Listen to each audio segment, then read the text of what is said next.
I don't care if I look stupid or not.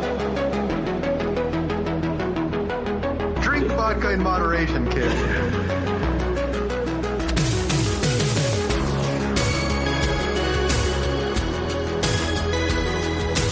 Never trust a big booty and a smile. Always trying to shove it in the back. And sometimes I don't know if you're joking or not. Hold still. Hold still. Hold still. Yeah, boys, straight to dome.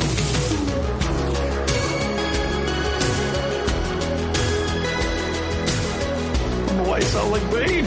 Let's look on that. Look it up, just let it be awkward.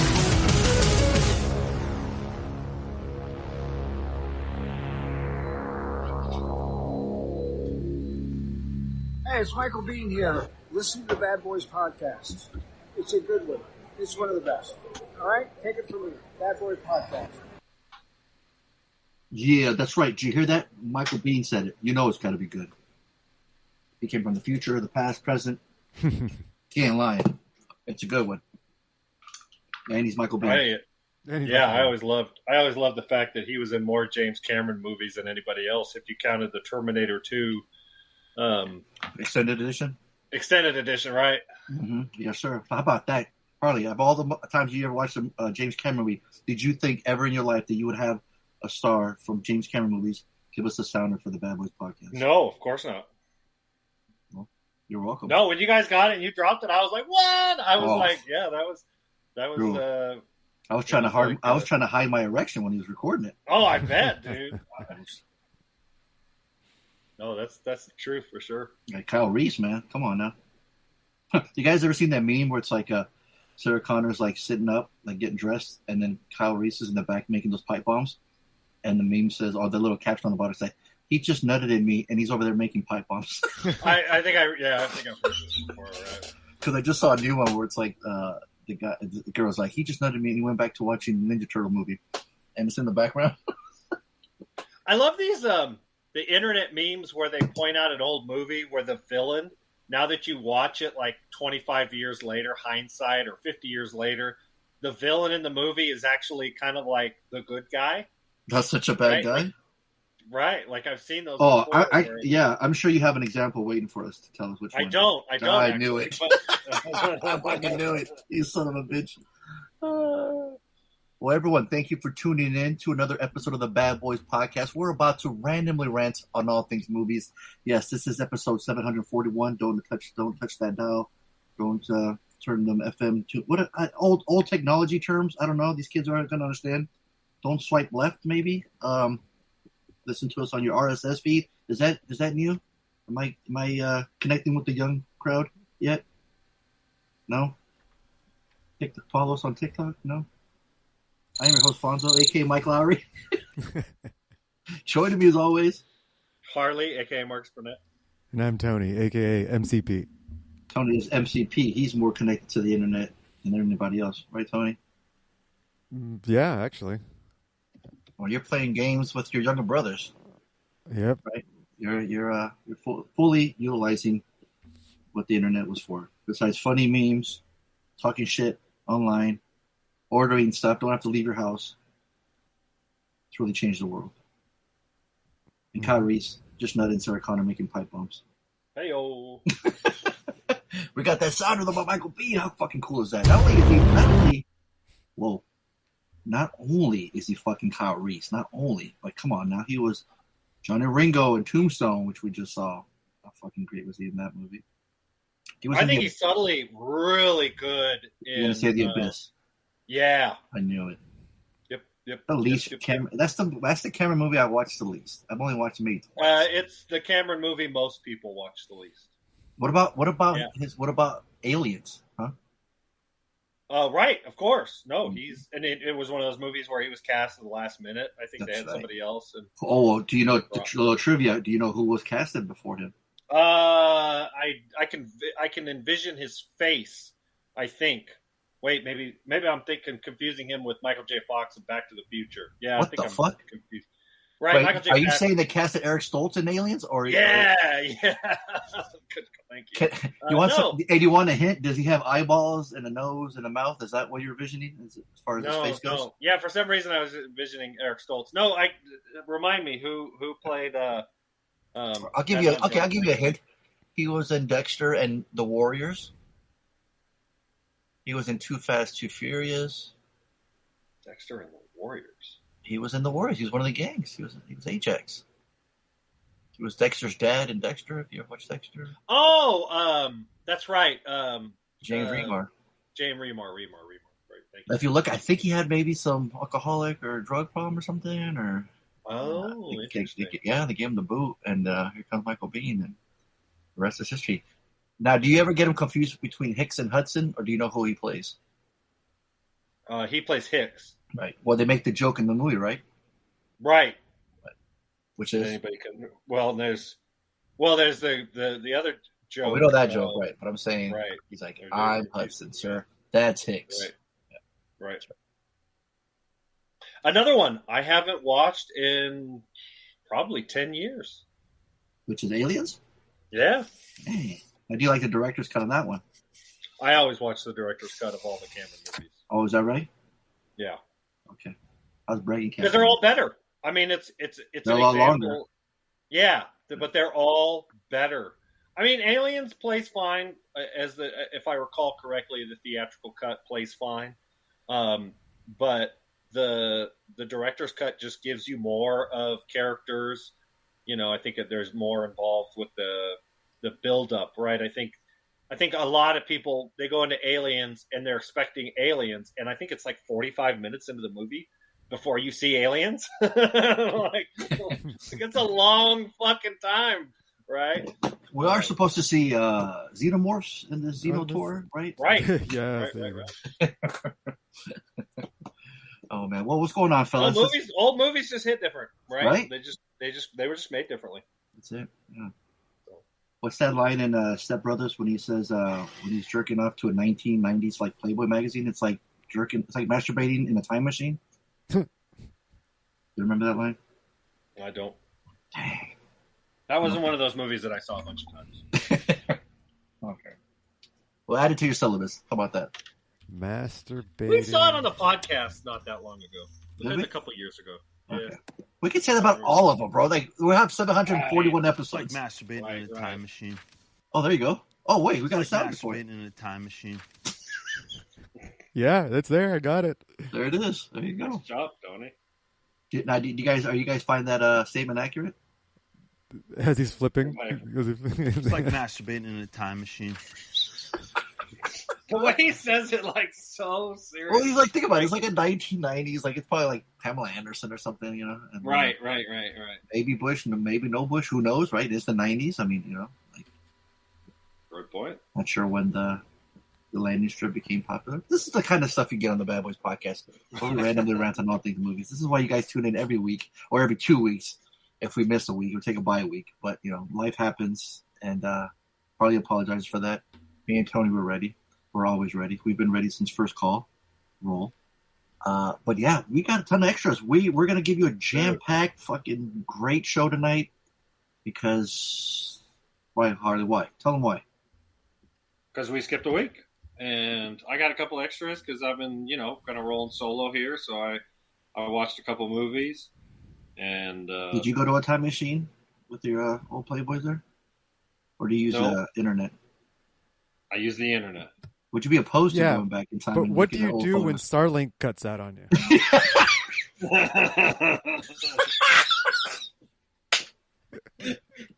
He's got to finish. He'll go blind. Oh, man. Do you have to draw boobs on your score sheet to keep you going? he gets that fucking sketch paper, all the points, and starts drawing a stick figure with big tits so he can finish.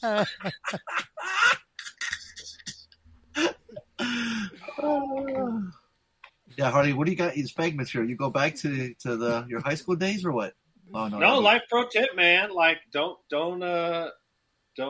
become too reliant on pornography because if it ain't around, well, How did they do it in the caveman days then? Right. You know what I mean? What are these kids? What are these kids going to do? They have better internet than Starlink. Well, but you're obviously dependent on the internet, right? Obviously, go to the parking lot at the golf course.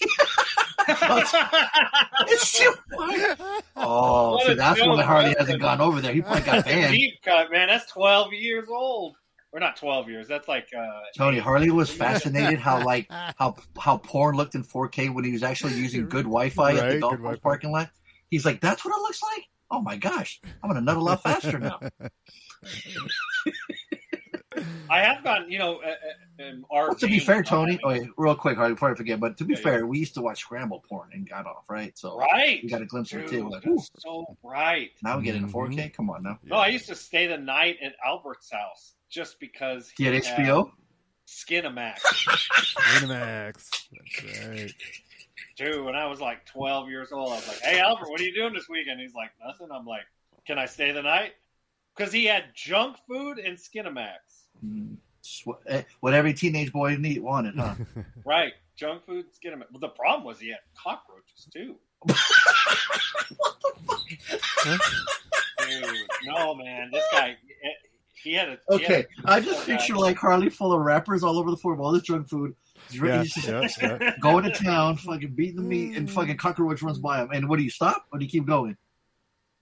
Dude, you know what it was? Were you offended? Or you trying to shoot your load on the fucking road? Somebody get out of here. I was like, hold still. Hold still. Hold still. Hold still. Hold still. Good night, folks. I'm logging off. I'm unplugging shit. Yeah, good night, folks. I'm done. Yep. Oh, canceling the internet. Wow. This is why the internet was invented, for us to fucking talk like this. Oh, no, but this is why VHS won over Betamax. Is that right? Yeah, that was a real clear, like in the history books, you look back. I wonder how upset Albert's going to be when he listens to this episode and finds out you only came over to his house because he had Skinamax and junk food. Well, look, man, Albert was a great friend to me. He was a much better friend to me than I was to him. I mean, I wasn't a terrible friend to him, but he was a good friend to me. So, Albert, if you're listening, man, I tip my hat to you. I hope you're well. And thank your parents for ordering Skinamax. So, okay, so, Tony, get this, too. My man's going over to his fucking best friend's house, fucking jerking it. With no shame. Well, you submitted, Hard. That's what you submitted. I never said no shame. Every time I jerk to it. There's shame every single time. It hasn't stopped. To this day. I still have shame. Post-nut clarity. It's a tear. Called post-nut clarity, yo. Oh, I need to get a drink. Woo. I'm burning up. Woo. Somebody told me that every time I bust a nut, like some angel dies in heaven or some shit, and so I cried. So you were fucking Lucifer, and you were like, I'm going to kill them all. Holy shit. Wow. Man, you remember that scene in Grandma's Boy when he spends the night at his buddy's house and he's jerking it to Laura Croft, the action figure, in the bathroom, and then his friend's mom comes and opens the door and she sees him, and she screams. He's like, ah! You can pull up that scene. So you can hear the audio. Remember? I have this. He's like, I can't stop. He totally shoots his load on his friend's mom, dude. You guys remember Grandma's Boy? Also, yeah, I saw it once or twice. Okay. Fonso, you'll appreciate this. I don't know. Actually, I'm scared now. No. So we were in our 20s, and we're hanging out with Aaron Swanson and his Mark, and they had their own bachelor pad. And Aaron made a comment about having to rub one out in the shower, and it makes sense, right? He always shared a room with Mark, right? Right. You know, yeah. I mean, no privacy, right? You know, their room. It was like a sheet. Unless his brother's in his room, right. Now look at from my perspective. I was a lonely child. No sisters like you, Tony. You had siblings. I always had my own room. Fuck, man, I almost had my own wing of the house. I was always very fortunate to always have my own private space. So when I get old enough to start rubbing it out, there's never any. I don't have to lock the door. Like, oh my God, you had all the freedom in the world. I had all the freedom in the world. You walk around butt naked, grab yourself a drink. Never, right. Capri Sun. You never jack off standing up unless you have to. And I wasn't that kid when I was learning how to rub one out. Like I was like, "Oh, I'm going to try it in here. Or I'm going to try it over there." Like I was always happy to do it in bed, right? You're a creature of habit. You always had your spot. Right, of course. And there was no pornography. I didn't have unlimited pornography, obviously. You know, I had my mom would leave. I'm sure she probably knew that her what were those? She wondered why you had huge forearms as a kid. The catalog with the Sears catalog. No, not the Sears catalog. Victoria's Secrets. Victoria's Secrets. Man, that shit was hot. Woo! No, and another one was Cindy Crawford's workout video. Oh boy, here we go. Now we're getting. Telling you, kid. There we go. Slow down, Harley. Slow down. Right. So, anyway, oh, that's my alarm. Shit. I was like, what the fuck is that noise in the background? Wait, you have an alarm to when you got to beat it?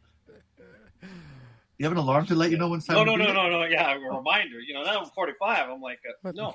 So Aaron makes a comment about having to rub one out in the shower. And I was like, it didn't even register. I was like, what do you mean?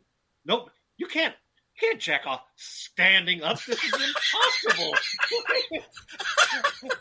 I was like 25 years old before I realized, like, you can jack off standing up, people. No idea. I had no fucking clue. Your life changed after that, huh? Did you run home afterwards and try it? No, of course not. Okay. Well, I mean, I think I tried it, but like everything, the first time is really difficult. And so it just never became part of my lexicon. Remember, he was only like 4 feet tall, so it wasn't like he was really standing up. He was like sitting down. So. Right. So, anyways, there you go, kids. There it is. In my 20s before I had to rub one out standing up. Wow. Like deep in my 20s. Damn. Yeah. That's my O sound. Oh. Wait, we already established that in the past episode, right? Oh, right. Yeah, that joke. I beat that joke to death. Right. Well, we know you beat your shit to death. So, yeah. Hey, how about the extras, like fellas? owes me money. What are you doing? What about the scene in Gone in 60 Seconds where he's like, "Oh, I call this the stranger." Remember when he sit on his hand and let it go numb, then rub it out? I didn't even know what that meant when I first saw that movie. And you were 30 when you figured that one out, huh? Right, exactly. I wonder when you're gonna figure out. I wonder when you're gonna figure out when you're 50, bro. Jesus, I know. It's so embarrassing when you wake up one day and you realize like there's something about life that you had no idea. Knew. Right? Remember that going back to movies, that scene in Dumb and Dumber when he walks by that picture and he's like, "We landed on the moon. We landed." Oh, it's Dumb and Dumber, right? He's like, "We landed on the moon."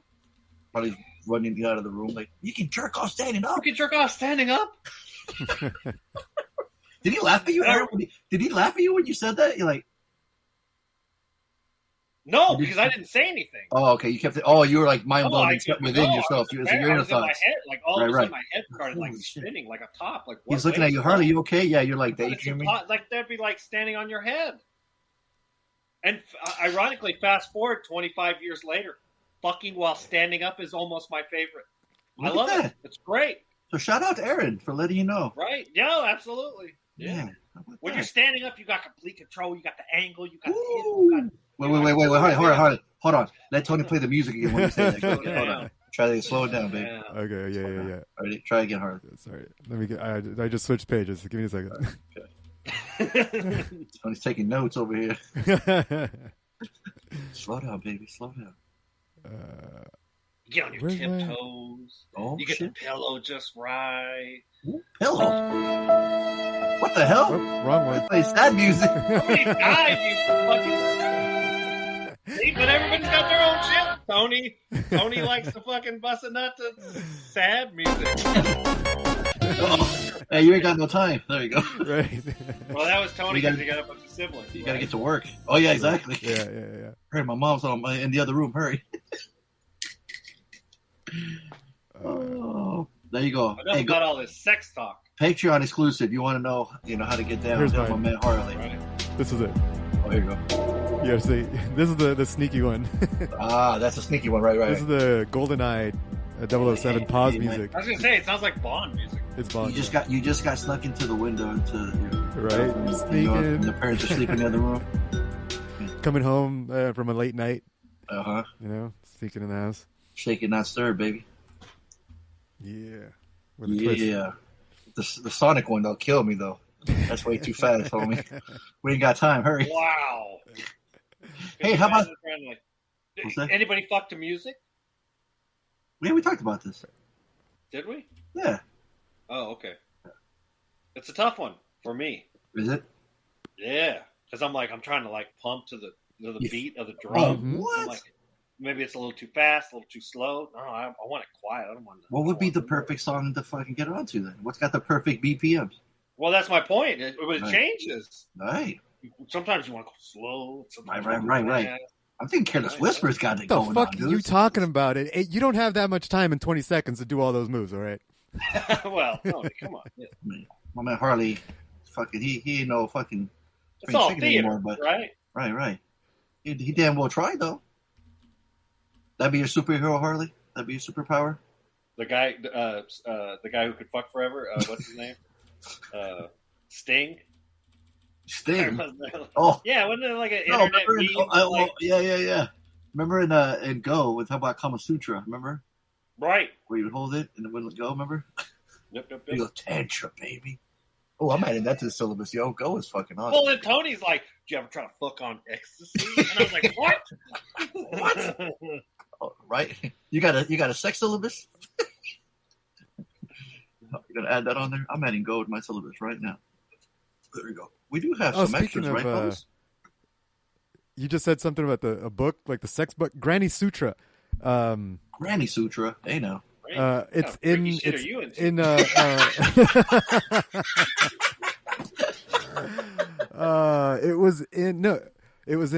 think Twisted Metal.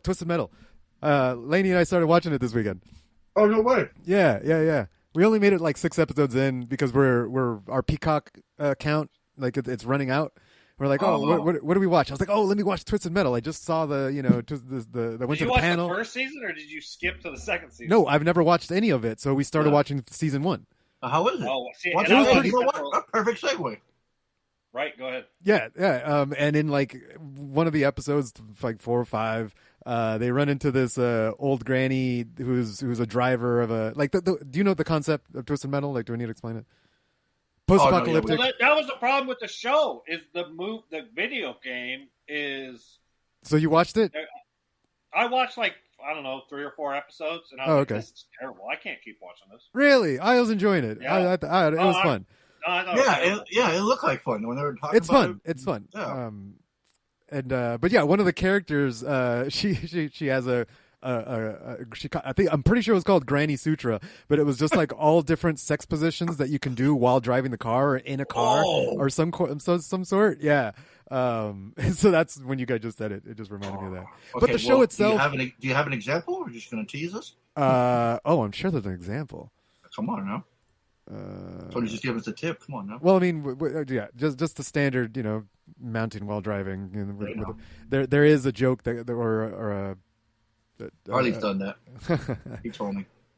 Yeah, I've done that. He was parked. Never mind. No, I've done that down the freeway. Oh shit! Click. Yeah. Don't put that out. Don't put that out. Cut that out, right? You better cut that out. I got a blowjob while driving, and it wasn't particularly memorable. Yeah, no, that's. Wait. Okay. Run it back. Wait. This is too good of a story. Say again. I've gotten a blowjob while driving, and it wasn't particularly memorable. Oh. So you didn't get a happy ending. The blowjob was fine, but it's like the distraction of having to drive while getting a blowjob. It's like, it's cool. I guess you pin it on the board of like things I did, but I've licked pussy while they were driving. Whoa. Wow. There you go. There you go. See, I got the as it was you. I've done the swappy do where one person's driving and then they kind of stand up in the seat and then I slip in underneath and I take over driving and they slip over. Like, I've done some stupid shit in the car. Are you playing Twisted Metal or are you? Yes, in the show Twisted Metal they do that move where they're like, okay, you take over driving. Did you point at the TV and said, I did that? I was like, yeah, I've done that. Yeah. Wow. Yeah. I did some stupid shit. Oh, yeah. But in my 20s, like most of us. I thought you would say last week. I was like, holy shit. There's no way Lainey would ever do anything like that. Did you have your ass? Should we get her on the phone right now? I have asked. You have asked? Yes. Oh, so you know the answer. Then. I know the answer. No twisted metal for you, no granny suture for you, my Nope, friend. nope. She's like, you try that with someone else.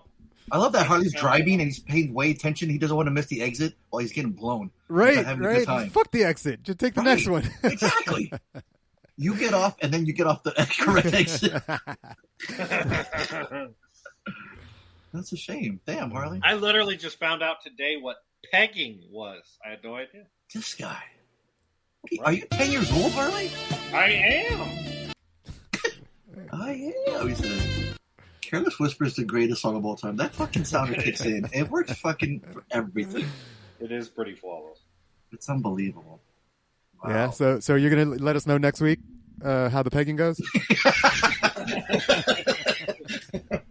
Everyone, leave a message and ask. Yes. Where I was like, I had no idea what that is. I knew before. I knew that it was a thing that I didn't want anything to do with. But. Please explain for the listeners. You know, I'm asking for a friend. Well, so from what I understood. Oh, okay. Wait, hold on. Let's Tony, see. do you know what it is? I know exactly. Yeah, I know. Okay, so then, will you fact check him if he's incorrect? I will absolutely. Oh, please. Anybody. Tony, don't tell him he's correct. Actually, tell him if he's wrong. Tell him he's right. Pegging is simply a man getting fucked in the ass with a dildo. Is there anything else to it? More to it than that? That's what would happen to my erection if somebody was pegging me. What if it was Jake Gyllenhaal, though? It depends on how big his penis was. Bruh.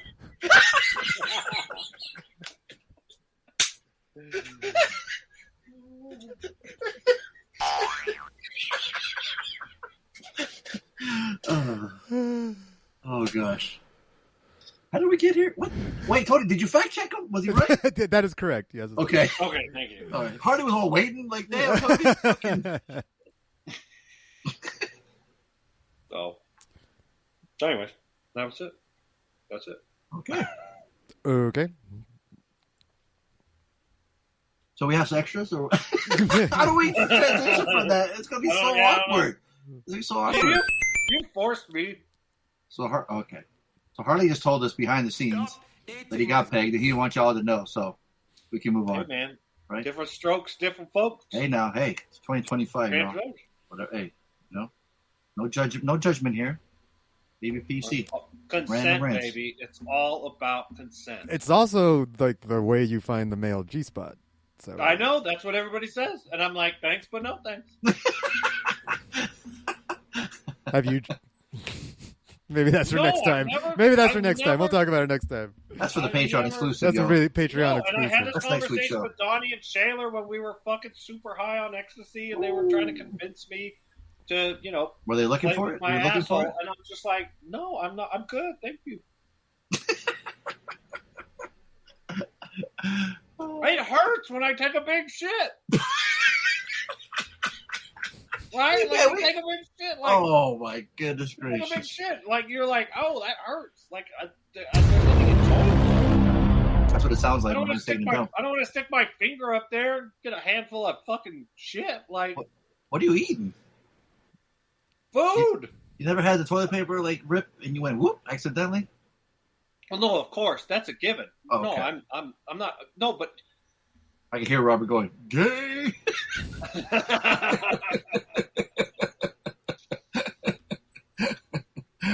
I just don't have any desire to stick my finger up my ass, I mean, it's all good, people. Like, do your thing as long as you're not hurting yourself.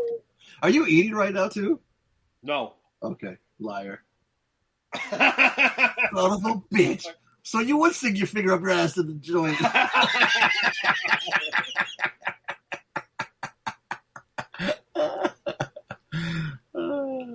We have reached a new low. We have. This is 2-week break, and look what happened. Right. We have derailed. Let's get back on track, fellas. Got some extras to talk about. What's going on? Let's get back. Yeah, Tony. Did you? You watched Twisted Metal? Did you finish the whole season, Tony? Yeah. How many seasons the first episode or first season? 10. Okay. So will you be finishing it? No, we actually skipped around and watched the end. Oh, okay. We watched the last episode just because it got to a point where, like, okay, we've established the characters, we've established the relationships. They're going to drag it out a little bit. Let's just see how the story ends and how they set it up for next season, season 2. Because I knew season 2 was coming out, and I knew kind of the concept, and I knew certain people are alive, so there's no stakes. Gotcha. So then you won't be renewing your Peacock. Then it wasn't that you weren't that. No. That Peacock's going to bed until the next Love Island, probably. Gotcha. All right. But you were entertained for the. I was entertained though. Yeah, no, we absolutely were entertained for the 6-ish episodes we watched. Like we weren't scrolling on our phones. We were invested in the story, invested in the characters. They were fun. Sweet Tooth has that enigmatic bad guy, but not a bad guy in a post-apocalyptic world. The psycho who kills people for fun could actually be a good guy, like one of those things. That old chestnut. That old chestnut. The voice is amazing. Will Arnett, right? Wait, it's Will Arnett. The voice of Sweet Tooth? Will Arnett is the voice of Sweet Tooth. Yeah. Oh, it's just okay. The voice. I was wondering. Samoa Joe's only the body. Right. But here's the thing: the actor does a phenomenal job of physically acting to match the voice. It's like uncanny. I was like, how are these guys doing it? I wonder if they have the voice in his head while he's doing everything, right? Like they're both in sync. Like if Will Arnett was like compatible and shit. Yeah, maybe. But like for me, watching, I was like, I don't think that's his voice, but it looks, it fits him. Or does Arnett do the narration after he sees the acting? Maybe he sees it after the acting. Either way, it worked for me. Cool. I was enjoying it. All right. Yeah, because he was over the top. Like he has this persona who wants to put on a show. Mm-hmm. He's a clown, right? So he's like, "Come to the show," and I'm putting on a show, and he just kind of owns it, and I'm loving it. Yeah, it was entertaining to watch. Tony, did you ever watch Brooklyn Nine-Nine? No. Okay, so Stephanie Beatriz, I don't know if I'm butchering her last name. Quiet is the character's name. That actress. And I thought, I was hot for her in this too, but it wasn't enough to keep watching the show. Okay. Yeah. And I like Anthony Mackie. I think he's a talented actor. Obviously there was something about the show that you didn't want to finish, or you didn't. No, you skipped. Right? I specifically said I didn't want to finish because I already knew there were no stakes. We would have absolutely watched every episode if we didn't lose. We were running out of time. Yesterday, we were getting in bed by 6, and we're like, we don't have any more time to watch any more episodes. Let's just skip to the end and see how the story finishes just so we could wrap it up. But it wasn't because we weren't enjoying it. Yeah, it's an interesting, we talked about Silo. In the first couple episodes, I was like, okay, this is cool. But then it just each episode just became a filler. And I was like, sure. I'm not going to watch fucking 4 more hours of this. So I would read the Wikipedia. Right. So I just read, and I did the same thing with... I've done that too. I've done that to different shows too. But this one, it wasn't because I wasn't enjoying it. It was specifically because we were going to run out of time to actually be able to watch it. And we wanted to... Why do you watch the show with the Sonic music in the background, man? You fucking... So you give the first 6 episodes of season 1 $1, and fast forward to the end, and get $1. The whole thing. What we saw was $1. I imagine what we missed would probably be $1. I don't know, but maybe in a year when we get Peacock, or maybe when it's on Plex, I'll give a review of those. You could watch it. Oh, okay, yeah, maybe I will. You could literally watch it on Plex. All right then. Here it is. Ooh, tune in next week. Will he watch it or will he not? Mm-hmm. You have to tune in next week to find out. So, Tony, which way do you want us to review the extras? Let us know what's on the site. Go in the order. Let's go. Yeah, Taken. Taken. Classic. Boom. Hell yeah. Watch it. Slater. Fucking awesome. That was a fucking movie. That's fun, dude. All right, maybe not Slater. I haven't watched that. Oh, geez, we're taking it back. Oh yeah. Maybe it's not Slater. It's like I haven't rewatched. I mean, it's fun. It's a lot of fun. It's kind of cheesy sometimes, but Liam Neeson a badass. He has that badass fucking line. He's on the phone. Oh, come on now. Didn't Yeah, it and then they spawn, made like, 2 and 3. So I would sequels? see if it was like the franchise like John Wick, where I like enjoy a lot of them. Remember, 3 tends to fall off, right? It's like, how many times can people in his life get taken, right? It's like, come on, you can't be that good at your job if you're letting people get kidnapped all the time. But no, Taken was fun, man. It's a lot of fun. And it's a badass, and yeah, it's just I just wanted to watch it. It's a good time, man. A high dollar for sure. All right, so high dollar. I'd buy that for $1. Next up, Happy Gilmore. Fuck this movie, man. I watched Shit. it too. I have I no watched it too. problem fucking talking about this one. I fucking hated this. I hated myself for watching it. I was holding a little grasp. Then maybe they would have cared. Maybe they would have gave a shit. Maybe they would have gave us something good. And then no, fuck, no, fuck. So this is Happy Gilmore 2, by the way. Right, for the people listening, it's Happy Gilmore 2, not the first one. The first one is a fucking Slater. Will always be a Slater. It's a goddamn classic.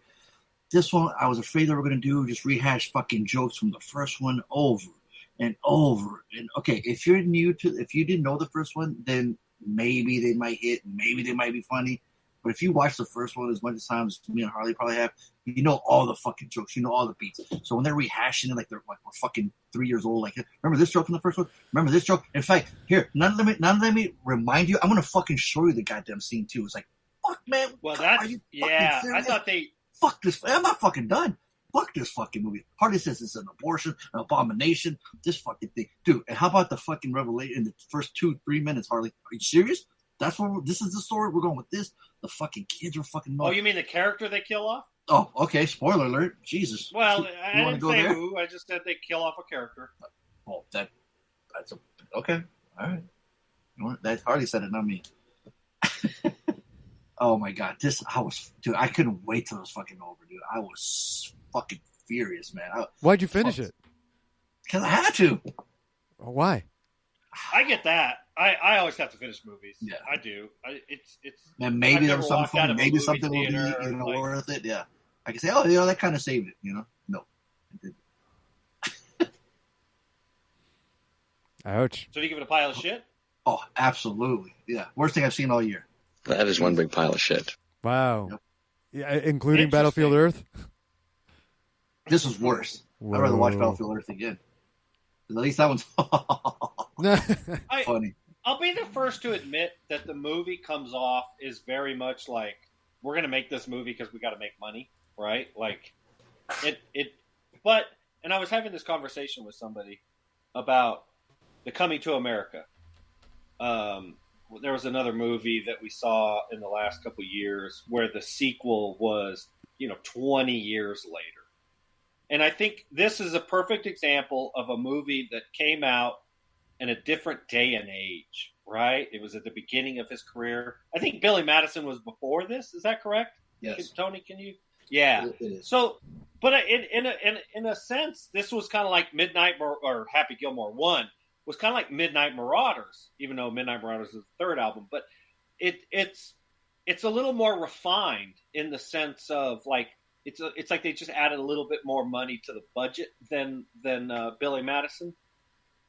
Now, 25 years later, 30 years later, whatever the fucking movie is, it's close to 30 years later. We all know who Adam Sandler is, right? He's one of the most profitable fucking movie actors of all time. Like he just shits out money making movies. And so you can't strike iron, you can't catch lightning in a bottle. They did with the first 2, maybe 3 movies, depending on your take This on motherfucker, he says the most contradictory shit all the time. You can't catch lightning in a bottle, but they did. No. You just said they can't. You just said they You said can't. twice, You said or they the did. first time? And then you What said are they you did it 3 saying? No, times. I'm saying the first time they caught lightning in a bottle. Yeah, but you Right. just said they catch can't. lightning in a bottle. You twice. said Well, the my mistake. generalized they can't, and then they did. Right. I don't We know. all Yeah, know- Tony, you didn't know there's that? a They million can and they did. examples You don't know they could do that? We all know there's examples of catching lightning in a bottle, as the saying goes. You're never going to be able to. Happy Gilmore 2 is never going to be as good as the original, right? Coming to America 2 is it was the Beverly Hills Cop. right? Totally forgettable. You're watching it and you're like, yeah, that's funny. It's chuckling. It's Eddie Murphy. It's Axel F. Right? We're enjoying it. The jokes hit. And I had the same experience watching this. Like, I thought the movie was fine. Like, some of the jokes, you made a point that they referenced a lot, like they beat all the old jokes. That's every fucking remake / sequel. That's Did you watch it too? Yeah, that's what I'm saying. I saw Happy Gilmore too. Yeah. Tony doesn't even know that you watched it. I don't know. Right, I saw it 3 days ago. Oof. And I was fine with it. I give it $1. What? Yeah. What? You fucking like Shooter McGavin? You like all the fucking celebrity cameos? I didn't recognize any of the celebrity cameos. Oh, for fuck's sake. I watched it with Anna. And Anna was like, "That's Bad Bunny. He's Oh, yeah, and I'm like, she knew "Who all the of fuck is Bad Bunny?" He's not she a- knew yeah. all the cameos because she's. So do you think you would have enjoyed it if you didn't watch it with her? Right. Yeah, no, absolutely. I would have given it $1 had I not watched it with her. What the fuck? No, I thought Shooter McGavin back, but kind of like a crazy role. Like he lost his shit at the end of the first movie. Spoiler alert. And he's like the Joker almost. I thought Christopher McDonald's role as the Joker was quite good. And Benny Safdie, we've seen him in something else. He was fine. He was kind of a douchebag. He's just playing the douchebag. And Adam Sandler, I thought, brought back Happy Gilmore just fine. And the fact that he's got a family and a wife, and I had a fine time with it. I gave it $1. Yeah. Oh my god. I can't. Oh, okay. I had no problem. I'm glad you enjoyed it then. Right.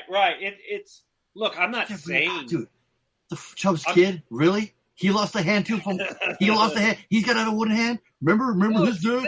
What the fuck, man? Fucking movie. stupid. It's fucking stupid. Rewatch the first movie. It's stupid. It's right, silly. but it's funny and it had heart. It's slapstick. Right. It's like this one's just fucking insult your intelligence, as Harley would say. Oh, I didn't. You must have been high watching this. How many different? No, actually, I don't think I was. Oh, then I fucking hate you even more than for saying you watched this sober. You actually enjoyed it. Yeah, give it $1. Wow. I chuckled out loud several times. I didn't laugh once. Wow. Good for you, Harley. I'm glad you enjoyed it. Next call. Yeah, that's a Fantastic funny one. Four. Because you usually are a little more kind to some remakes and sequels that are decades later. So I'm trying to watch it because of the fear of what that movie did. There was I knew please don't rehash all the jokes.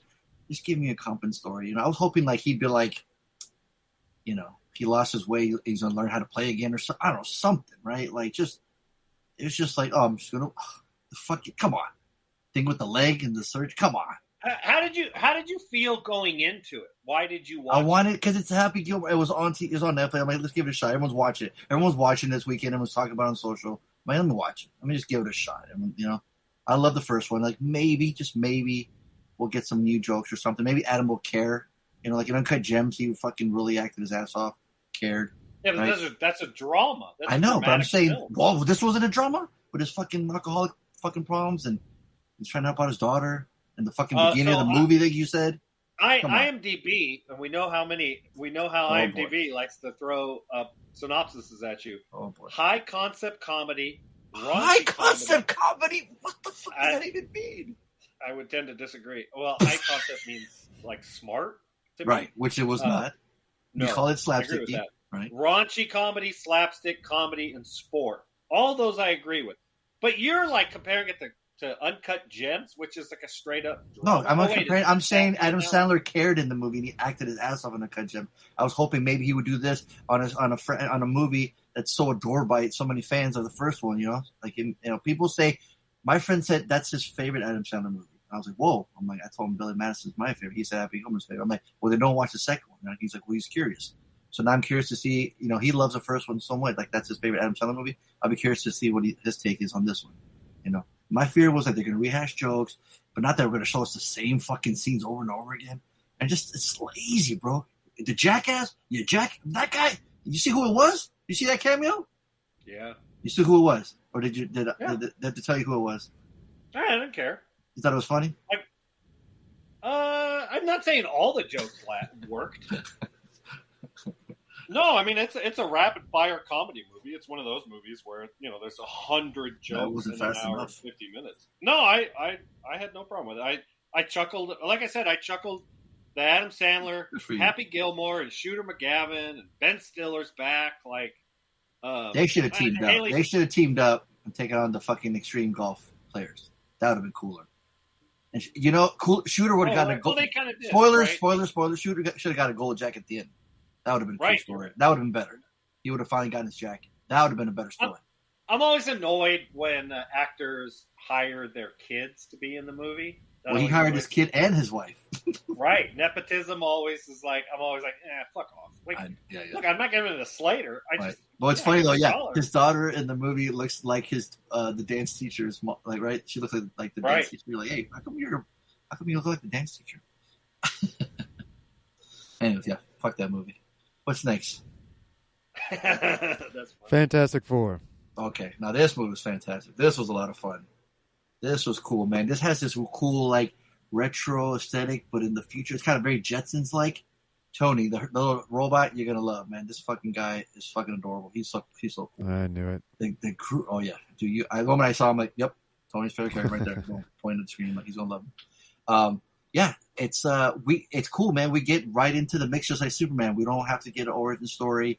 We get a cool like sizzle reel of them being mentioned, like how they became in like a talk show, like old school, like timey, like Johnny Carson, kind of talk show. They interview like, oh, they went in space, guy came back superpowers. So everybody already knows they have superpowers. They're beloved by everybody. In fact, there's a scene where the Thing is walking through his old neighborhood. He's all dressed in clothes. I love like that. Where like you remember in comics, you can just draw like the big trench coats on the Ninja Turtles, or you find big enough clothes. You don't care where they found them, right? They just have clothes they can wear. And like fucking Benjamin has like the Thing has pants and shoes, like big, they fit him. I don't know. It's just always funny to me. Anyway, he comes up by a school and they're like, hey, lift that car up. He's like, I can't lift that car. The kids are asking him to lift it. He slowly picks it. He tries to pick it up in his back. He's like, oh, I can't. They're like, oh. And he lifts it up, no problem. They're like, yeah. And he fucking does this one little thing where he's about to throw it at him, and they all freak out. It's hysterical. It's like, okay, see the Thing, they fucking got him, man. I think everybody does their roles right. Like Johnny Storm is like, he's beloved by like ladies, and like Mr. Fantastic is smart, but now he's even super smart because what happened with his powers, his brain he expanded and shit. He loves problem solving. So I'm like, oh, like Tony will love this guy too. He's always solving problems. Got a big ass chalkboard everywhere, Tony. He's always solving problems. Yeah, the Sue Storm, man, she's the heart of this movie. She's an Invisible Girl, and dude, we get to see fucking Galactus, like in the other movie we saw him, but he was like a fucking cloud or some shit. It was fucking stupid. This one, he's fucking menacing. Like, oh shit, the destroyer of worlds. Like that's his fucking nickname. How bad? You can't get any better nickname than that if you're a fucking villain. Destroyer of a planet. Are you kidding me? Come on now. But dude, yeah, it's just cool, man. Because they got the old school timey looking cars, but then they float up. You know what I mean? And like they got like the furniture and aesthetic like 1950s, 60s, but like they're the shit's like they got gadgets that's future. It's fucking cool, man. It's a really cool concept. Obviously in a different Earth. And yeah, man, this was a lot of fun. I really enjoyed it. I'm giving Fantastic Four first steps $1. All right. I'd buy that for $1. Did you mention that that the characters were all known and it's not an origin story in any way, shape, or form? Did your styling cut out? No, but so you weren't listening then? No, I heard that you liked it. You gave it $1. But did you miss the part where I said this? It's not an origin story, right? So you missed that part. So you weren't listening. I'd like to go back, Tony. Could you go back to the tape? Did he quote? It's not an origin story. I don't know. I wasn't paying attention either. I literally said it's not. I literally said it's not an origin story. We're already introduced to them as superheroes. They're on a talk show. All right. Well, then I wasn't like a sizzle reel of them going up to space and how they got their powers. I literally was talking for like. So now I know that nobody listens when I review a movie. Nobody listens to when I review my movies either. I was listening to you how you were gushing over Happy Gilmore 2. I was furious. I listened. I said I gave it a fucking $1, bitch. You were just upset because I gave it $1. But I was listening, fucker. Yeah, trust me. I know you don't listen. That's okay. maybe this is a new theme, right? Like it was the same They thing did with Superman because we don't need to. right. We don't need to see the origin stories. Why? We already Yeah, know. I wonder if this is a new theme with superhero movies where they don't have to. They're not Well, origin the audience stories. knows. We've already seen enough. Right, movies, I get it. We Right, don't need this to is see like the the over and third over. iteration of the fucking Fantastic Four. Like, Right, exactly. That's what I'm saying. Like, do you really need to see them fair go to enough. space and get their We powers? don't need to make it. Because the problem is if you're going to do an origin story and do a Marvel Cinematic Universe 2.5 hour movie, well, now you got a 3 hour, 15-minute long movie, and nobody's got time for that shit. So, yeah, Right. Yeah, so That's get cool. right into it. Yeah, man. Right on. There's also Yeah, I've heard several people talk good about it. I'm Yeah. curious. I'm so superhero fatigued, burned out, but Sure. it might be one of those things where I end up watching it one day. I don't know. We'll see. Yeah, well, Thunderbolts was fun, and then this one's right up there too, man. So it's like, cool. All right, Marvel's getting back to a nice swing. I mean, this is the first essentially first comic book, right? Fantastic Four. It's fun, man. It's cool. Like I said, I just want to see the Thing fuck shit up, man. And we get to see him fuck shit up. Get to see Johnny Storm flame up and do some cool flying shit. And we got a Silver Surfer too, and there's a cool chase scene. It's a lot of fun. It's really cool. I don't know. Yeah, man. So somebody saw some movie called Eden. I did. So I had no Oh, idea that this was based on a true story. So I'm gonna take a read shit. it I'll be up. right back. Go ahead and talk about the movie. Yeah. No, you don't have to pay this. Ron Howard. What's that? Ron Howard? Yeah, Ron Howard directed it. Ooh, Anna de Armas is in. Ooh. Yeah. So based on a factual Storm's in it? account of a, you want me to read off everybody who's in it? Yes. Okay. So No, but because Vanessa Kirby is in Fantastic Four. That's a nice Jude little tie. Law, Vanessa Kirby, Anna She's de Sue Armas, Storm. Daniel Bruhl, Jonathan Tittle, Sidney Sweeney, Felix Kammerer, All-star casting. Toby Wallace, Ignacio Gasparini, Richard Roxburgh. Should I go on? Nice pronunciation too of the names. Thank you. So this is based on a true story of I want to say it's about the 1930s. 18. I was like, damn. Yeah, sorry. They look great for the 1800s. It's in the 1930s. It's after World War I, before World War II. And Europeans, there's a couple Europeans that are, quote, settling the Galapagos Islands. So they're in the Caribbean. It's a very small island. Nobody really lives there. It's an uninhabited island. And if we go back into our history books, we know that the Galapagos Islands were famous for that's where Darwin had kind of, I think, spent a lot of time. I'm sorry. The Galapagos Islands are not in the Caribbean. Oh, shit. My mistake. Correct me, please. Where are Fuck they? this review. Are you kidding me? They're over off the coast of Ecuador. They're on the other side. They're in the other ocean.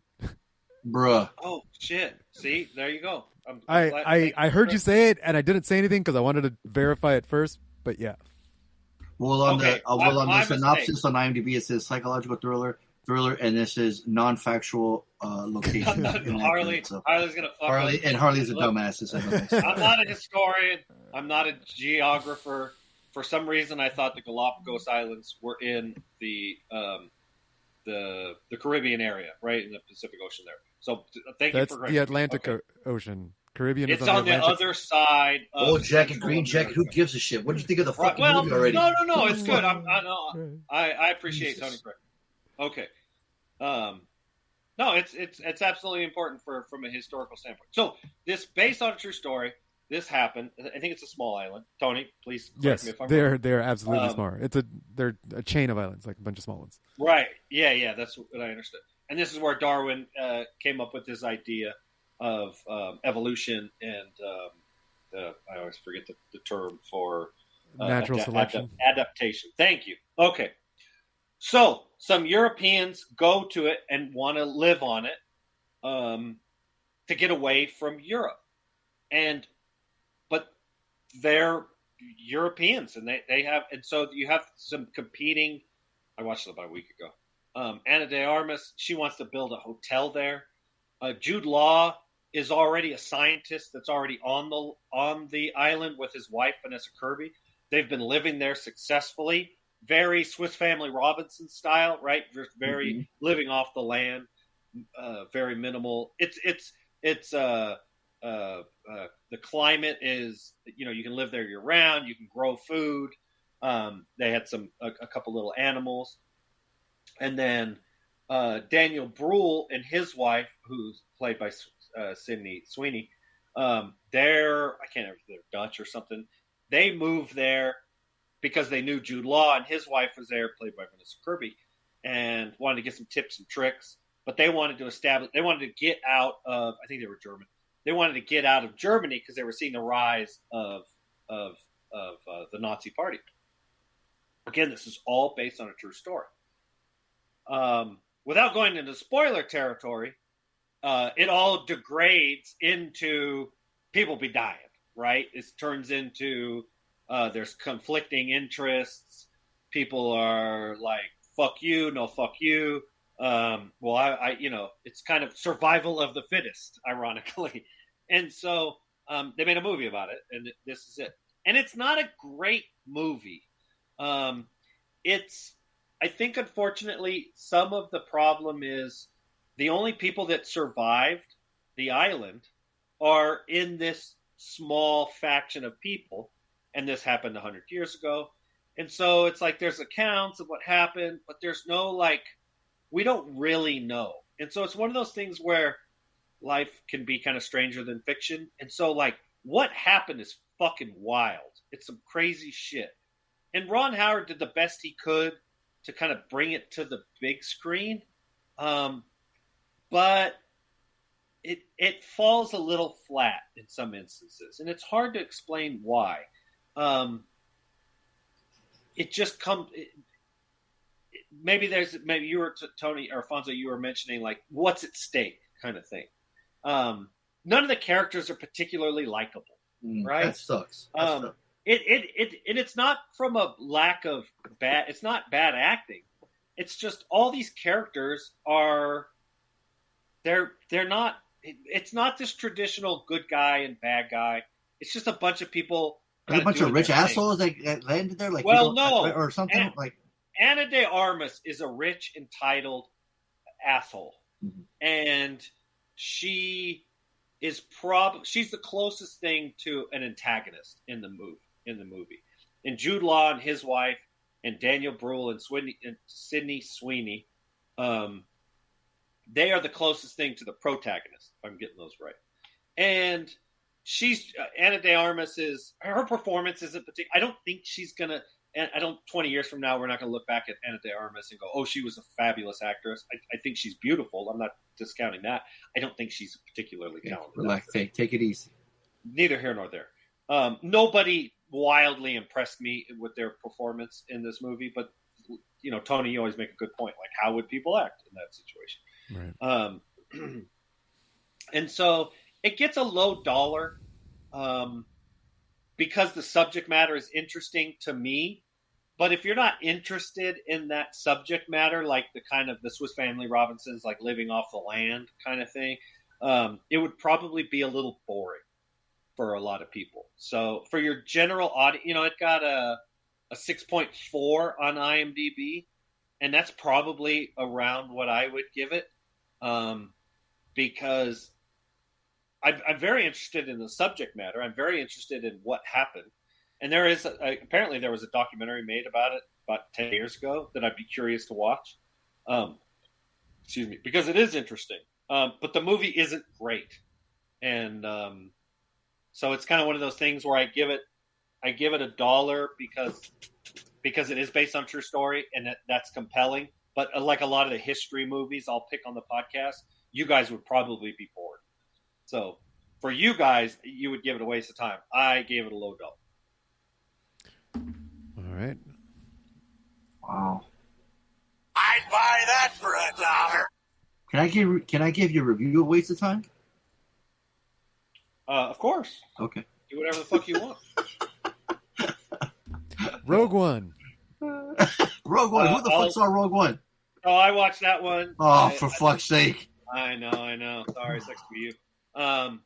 Well, I was really excited because Gareth Edward directed it, and I think he just directed something you just watched, I think. Wait, so you hadn't seen this before? I had seen it before. Oh, okay. I really liked the creator, and fuck, what did he just direct recently? Pull it up on IMDb. Sorry, I don't have. Oh, fuck you, IMDb. I guarantee you, IMDb. The Jurassic Park movie. Right, the new one, Right. So, the last movie he did was Creator. That was a slater for me. Rogue One, I remember liking it the first time I saw it. Godzilla, I don't remember, and Monsters. So we know the subject matter. Okay. So I wanted to rewatch this one. And it's got a lot of good practical effects in the action. It's got a beautiful look. Unfortunately, a lot of the movie, it gets slow. It's over 2 hours long. And I think, unfortunately, it does struggle with a lot of the criticisms that the Disney Star Wars movies have. And that is they are... I don't know how to explain it. There's a genericness to them. There's the characters. You just don't give a shit about the characters. Like Felicity Jones, I'm like, meh. Like, she's supposed to be the heroine, and I'm like, meh. And Diego Luna, he's also the hero, but he's cold-blooded. Alan Tudyk playing the K2SO. He's funny. Those jokes work. They're funny. They're cute. Donnie Yen is part of it. We don't get any fucking Jedi Knights. The closest thing to Jedi Knight is we get that scene at the end. Yeah, you're not supposed to. Right. That's not the point of this movie. And like I said, it has a lot going for it. I think there's a reason why it has a 7.8 on IMDb. The look of it is great. The action is great. It's got some of the better action. We get to see Darth Vader at the end. He's chopping heads, right? Do you remember what this plot was? Do you remember what the plot was?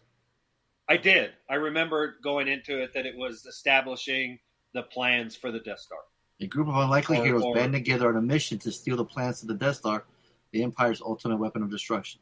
Right. And now we're going on. This movie is almost 10 years old, right? Man. And I think, I don't know the problem. It's hard to. Do you know in New Hope, right? Do you know in New Hope, do they get the plans for the Death Star? They already have them. Right. So in this one, you pretty much know how it ends then, right? Their mission is going to be successful then, right? Yes. But you didn't go into it thinking that way, right? Right. Maybe that. Well, there's nothing. There's no stakes. I mean, people that do die will die, but I mean, some of these don't make it in the new movie. Right? I will say this: I forgot the beats at the very end. I didn't remember who dies because all these characters are introduced, so I don't remember who dies. Right. So it isn't. It's only nobody's like a right. No one's like a character like a Han or a Luke. Where like, oh, they're obviously going to make right. None of these characters are on. Spoiler alert: none of these actors go on to be in any other sequels. Unless the TV show Andor. But, yeah. Right, and I but everyone talked about and raved about was the Darth Vader scene. Seeing Darth Vader. Right, and it's fun. It's cool. And we get James Earl Jones, or at least it sounds like him. Like I said, the look of it's great, but I think the look of all of the Disney Star Wars movies is good. This one's no exception. They got a budget. Yeah, they got a budget. Yeah. Yeah, they got a budget. Right. The characters just aren't particularly likable. It was just something new at the time, too. It's like, oh, finally a Star Wars story that doesn't require the Skywalkers. Right, I think this was the Skywalker first saga.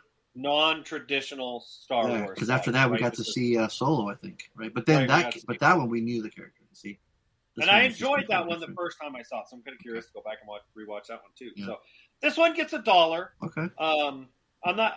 I wouldn't give it a waste of time. Certainly, if you're a fan of the Star Wars franchise. It doesn't have the magic that I think the Star Wars. It suffers from a lot of the same beats that a lot of the criticisms that people have of the Disney Star Wars movies. So yeah, I found myself programming to it through a lot of it. Yeah, that's it. All right, I think that's all of them. That's all, right? Yeah. Okay. Yeah. Ooh, oh, big. Well, it's been 2 weeks, so yeah. Yeah. 2 weeks. Mm-hmm. 2 weeks. All right, homework time. Let's do it. Is this your homework? Is this your homework? Is this your homework? Is this yours, Larry? Is this your homework? Is this your homework? We know that this is your homework. We know that this is your homework. Fonso. Wasn't me, motherfucker, because you haven't spun my name on that goddamn wheel of fortune in 6 years, motherfucker. Yeah, right. Yeah, it landed on me, and I wanted to choose a newer movie, and this one came out. When did it come out? Freaking Bring Her Back. You guys were huge fans of these directors' other movie. I was a big fan of Right? the previous movie, yeah. Does it Talk to Me? Let Her In, Talk to Me, right. Yeah, Let Her In. Let Her In, Yeah. Talk to Me. Fuck, it makes it two movies. Yeah. So a brother and a sister uncover a terrifying ritual at the secluded home of their new foster mother. Bring Her Back. Yeah, I had only heard like, oh, it's the guys, the director Talk to Me. Director Talk to Me, and we all seem to pretty much enjoy it, I think, right? Tony, you liked it too? Yep. Yeah. So all right, let's see their sophomore effort. It's going to be like it's A24 movie, so it's going to be indie. It's going to be fucking dark. It says body horror, supernatural horror mystery. So I didn't see a trailer for this. I just went by the poster. I've never seen trailers of these motherfucking movies. Yeah, it's one of the most horror. Yeah, it's yeah. So I didn't know what I was getting into. What I was walking into, and in the very beginning, we get like some weird like almost snuff films, right? Video recordings and shit. And I'm like, man, I'm already at a knee. Like this is fucking Dude, weird. very beginning opening credits. I was like, ugh. Right? Yeah. I'm like, oh man, it's gonna be like this throughout. Yeah. And then we get to see like, okay, we got the daughter and then her big brother taking care of her, right? And you can tell she's gonna have a hard time making friends. And I'm like, I always have a soft spot with kids. Like, I was like, oh man, that sucks, man. Poor girl's just trying to make friends, and it's just not gonna work because kids are mean. But that's just like a little bit. Like we get this whole other thing with the mom and this the kid. I don't even know how to explain it. Like, I'm trying not to spoil it either, though, right? I'm like, yeah, no, it's it's one of those things where you can spoil. Well, did you even read the synopsis? I don't think you read the synopsis. A brother and sister uncover a terrifying ritual at the secluded home of their new foster mother. So the sister is blind, or legally blind, and then the older brother, who's I think 17, he wants to take guardianship of her, but he's not old enough. It takes place in Australia, and so they have to go live with Sally Hawkins. Is the actress's name, and it's one of those movies where you slowly get peeks behind the curtain, right? Mm-hmm. And you slowly are like, "Oh man, this is fucking stressful," and the stress amps up, and it's like, how can you keep up this tension for an hour and a half? And if you can, it ends up being a good thriller, and if you can't, then it fizzles out like a lot of movies do. Like the other movie that these filmmakers made, this one keeps that tension going, and it ramps it up until the end. I am traumatized by this movie, right? Like by the end of it, I'm like, this is another one of those movies that's really good, but I don't actually like it, kind of thing. Man, there was one scene that I literally like almost like I was gagged. I was like crawling up in my seat. This had I was like serious body horror. I've seen my fair share of fucked up shit. Yeah, this movie had me seen some fucked up shit, and I was like, whoa. So I give it a round of applause. I was like, okay. Yeah, major props to this movie for making you feel horror, or you avert your eyes. You cannot. There's some scenes you cannot sit through them. You have to look away. Like I guarantee anyone who watches this will miss like 20 frames out of the whole movie. I'm gonna say fruit. That was the scene for me. Oh yes, exactly. That was the first one that got me hard. I'd never seen anything like that. I was like, never seen anything like that. What the fuck? I was literally getting like, wow. I'm like, no, and then you hear it first. Oh, yes. Yeah, you're right. Yeah, that's right. Because the kid's looking at somewhere else. Yeah, he's looking at he's looking for a plate. When you see it, it's even worse. Oh my gosh, you're right. It's fucking me up even more not thinking about it. Yeah, dude, that was very traumatizing. Very well done on the filmmakers.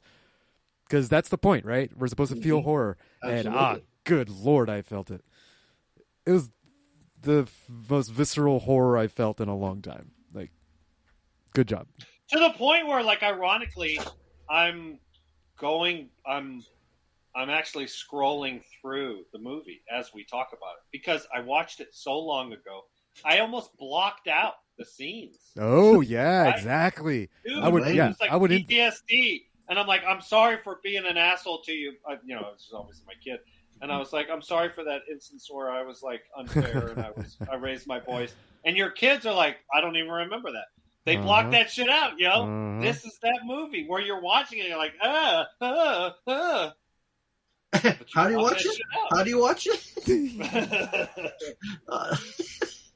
No, the performance was great too. Sally Hawkins, yeah, she was not only her, kiss him on the lips. Kiss him on the lips. You're like, but Jonah Ren Phillips, Oliver, man, Ollie, dude, yeah, good job to that kid. Yeah, I would easily say, people, you like horror movies, then you definitely need to add this. If you don't like horror movies, if you want to feel horror, if you want to feel horrified, this movie will do it. And that's the thing, dude. That's what horror movies should do. That's what that's the thing as horror fans. But we're always looking for that gem, that hidden gem. One that can be like, oh man, this one fucked me up. We're always chasing that. What we used to did as a kids when we saw something fucked up. Oh my god, I remember that movie. See, I don't. This one's like that. So that's what horror people do, right? Right. I don't want that. So for me, the thing that really made this an enjoyable movie is that there was also a very human part of it that you're kind of like, the message is trying to say is like the what did you call her, Sally? Is that the actress? I don't remember the actual character's name. Yeah, Sally Hawkins is Laura. Say the mother. The mother, you're right. The mother. She said at the beginning, she said, "I would do anything to be able to say to my daughter one more time, anything." I was like, that's human. That's a very human thing. People go through grief like that, and they get fucked up. Like, that's what this movie's about. It's a movie about how death affects the people that stay alive. Right? It affects those of us who survive the death. We see it in the two kids, the brother and sister, when their parents, when they go, and then we see it with the Laura character. She's a mom, and when her kid goes. So yeah, I'm trying not to spoil too much, but exactly. I think it does a good job of showing the human side of what she wanted to do, also. And yeah, she did some. She goes to some certain lengths. You're like, whoa, yeah. But then you're like, yeah, I guess when you're that. Why is she? Oh, spoiler alert! Yeah, there's some creepy shit going on, and it gets creepier and creepier. But they also reveal a little more and more, and you start to see the reasons for certain actions, and the tension is built very well. Well, like, I don't know what's going to happen. Like, is it going to go one way or the other all the way to the end? And I thought it ended well. I thought it did a good job. I felt the horror in the first half and into the last third, but then it I think it did a good job of giving us a soft landing that wasn't that like they give us a little bit more of the story at the end, so that's like, okay, like they gave us the hug, right? You need the aftercare. after like we consented to this, right? We consented to watch this movie. Fucking fuck them and leave them. Quick to pull up to retrieve them. Exactly. You wouldn't hug anybody. It felt like the movie did a good job of that. So no, you're right. Yeah, I mean, Sally Hawkins' performance alone, man, she was phenomenal. She was badass. I think, but not only that, this man, like I said, I would call myself a seasoned veteran, seasoned horror fan, and this got me fucked up. So if that's anything for y'all, But see, I'm curious. Like, so for my friends, they would watch it, right? Because they're all like horror fans. Tony, would you recommend this to the bear? Like, you know what I mean? Yes. Harley, would you recommend this to your neighbor? Like, I told Lainey you will never watch this. I told Lainey she will never watch this. Oh, she will never watch it. Never. Nope. It'd be fun for her to watch it, though. For you to watch her watch it. No, that's not fun for me. Oh, it's not? That's fun for you because you take pleasure in seeing other people's displeasure. I don't. So yeah, nope, she ain't gonna watch it. The bear, he'll watch it. Okay. Yeah. Harley, would Schwa watch it? I wouldn't recommend him watch it. No, this is another one. Was it like Friends Divided, Tony, when you recommended The Substance and people were calling your sanity, right? Yeah, they were divided. This is another perfect example of a movie where movies are so played out, and new movies are everything is a sequel, everything is a remake, and everything's right. done. We should embrace this. How the fuck does this genre consistently bring doing something new to the table? Yeah, that's one. I read an article, or I saw an article. I didn't actually read it, but it kind of said this. No, yeah, the title was kind of saying what Harley just said. All the time, and I'm like, oh, that's interesting, and I never read the article. Yeah, sure. No, because that's all we have talked about it, and that's what Harley just referred to has been talked about by other people than just us. So I'm just confirming that it is a thing. Modern horror movies are bringing the unique storytelling. That's it. That's the way. That's what's happening. Maybe and some of it's budget, right? You can make this movie. Although, like you said, the fruit scene, I was like, wow, that's... Well, a lot of horror movies were like that. They're all low budget, right? And, right. Well, that's the... We always mention how big Hollywood stars now, all stars. Right. Horror, this isn't... Right? So. Yeah, this isn't... it's an indie. It's A24 Bring Her Back movie. starring Tom Cruise, right? Right. But it feels like horror movies are going above and beyond the normal gore flick. They're putting effort and emphasis and giving a shit about story and characters. Because you could easily get, go to that genre like torture porn, right? Like you have a movie like right. Hostel, You could fill a movie with let's torture amp porn. Up the gore, right? Yeah. And so if you just put a bunch of torture porn images to back to back to back and don't put any story, that's like a very few niche audience is going to watch that. But the Saw franchise... Terrifier movies. Yeah, exactly. Terrifier franchise, super popular. Saw franchise, super popular. So even though the story gets a little convoluted towards the later parts of the movie, but still huge, huge following. But well, I would argue the first Saw movie was an example like this. Yeah. Of something new, fresh, something new to the table. Yeah. But it Low was budget, incredibly popular. They shit out a bunch of sequels, and they all were straight to DVD, and they lost their originality. Are they going to do a Bring Her Back? They were on theater, homie. Spoiler alert, probably not. But this right here, though, Bring Her Back, though, man, I'm definitely giving $1, man. I would say I had a great time with it, but no, I mean, it made me feel like I felt like I hadn't felt in a while, and I'm like, I appreciate that. Especially I'd buy that for $1. Fucking fantastic guy. Like I said, performance, the movie. I could never eat that fucking. I don't want to say fruit. I don't even want to mention the name of it. It's when y'all watch the movie, you guys will know. You'll understand. Yeah, you'll understand. Oh my god, the cantaloupe scene. Oh, this guy said it. He had to say asshole. It. What a dick. Well, I just said, you said fruit. How is that a spoiler? You said fruit. I didn't say the name of it. If you would have said grape, there was no grapes in the movie. I could have still eaten grapes. Well, I could still eat cantaloupe. Yeah, but can you eat cantaloupe on the end of a knife? Thank you. No, of course not. Well, why don't you try, Harley? No, this is another one of those, I appreciate what went into making this movie. Like you pointed out, I can't recommend it to anybody except the initiated. Right? Okay, so you know what? I would show this to Lainey and skip the gore scene. It gets very graphic at the end. There's some very, very graphic scenes where I'm like, that we could skip. Because I was just thinking, the movie doesn't actually have gratuitous gore the way some horror movies are known to do. No, it's right? not a torture porn. It doesn't feel like it feels like the scenes that have the gore in them are appropriate, appropriately gory. Appropriately gory. That's the name of the episode. That's the name of the episode. And I think that's one of the reasons I enjoyed it, because it still fit Right. the plot. Like, it Right. wasn't It's just not like, scenes that's being held for like 15 minutes, like to make you gross, right? Like no, right, it's like part right. of the No, story. it fits. It And it's- fits and the it's world. fucking well done. And it's Like, the effects very team? well done. Ooh. Yeah. It's a dollar. I'd say it's a high dollar for me. Same, bro. Same. I'd buy that for $1. Nice.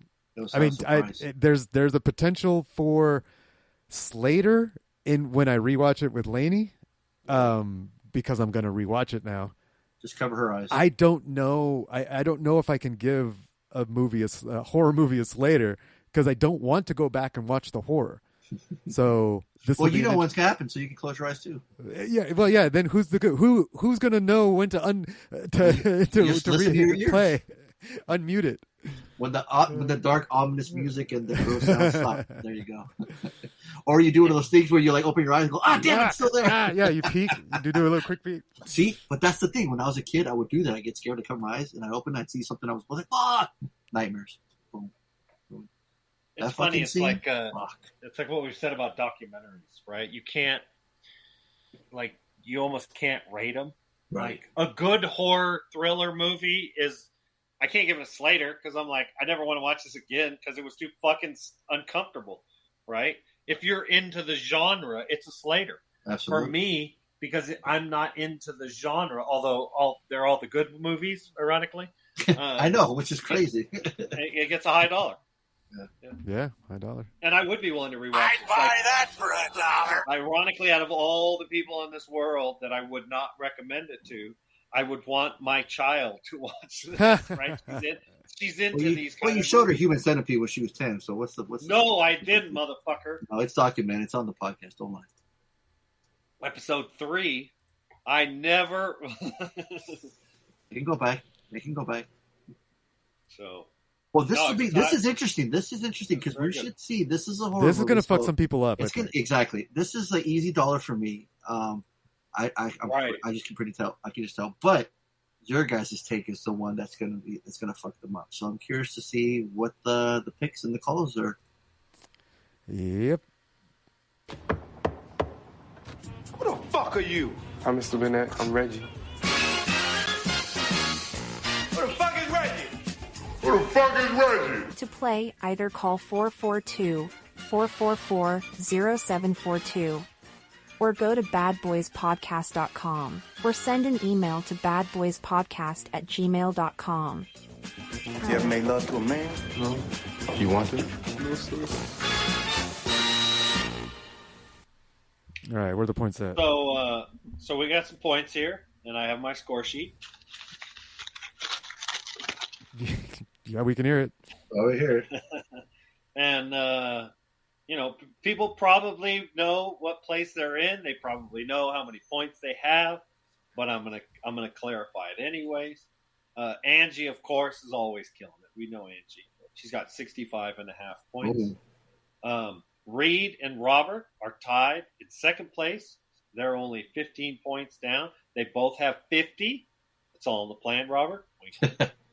And Art, he's right hot on their tails. He's only 4 points down. In third place with Art. So in third place at Art. In third place is Art. So man, when's the last time we've been this deep into a championship and it was this close? Right. It's getting good. So, it's getting good, man. You should start gambling. A lot of you double down. Oh, double down. That's right. Double down. You go call in. You go from dead in the water. Fucking use an accent. Use an accents, man. Get some extra bonus points. Accents. Get some bonus points. Doubling down. Can't do an accent. You're typing in the picks, man. Nobody knows. Who knows who will be the next real champ? That's right.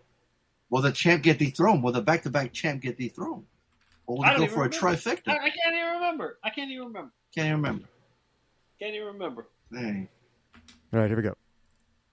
What up, boys? This is your homeboy Archon with this week's picks. My man Fonso picked fucking bring her back.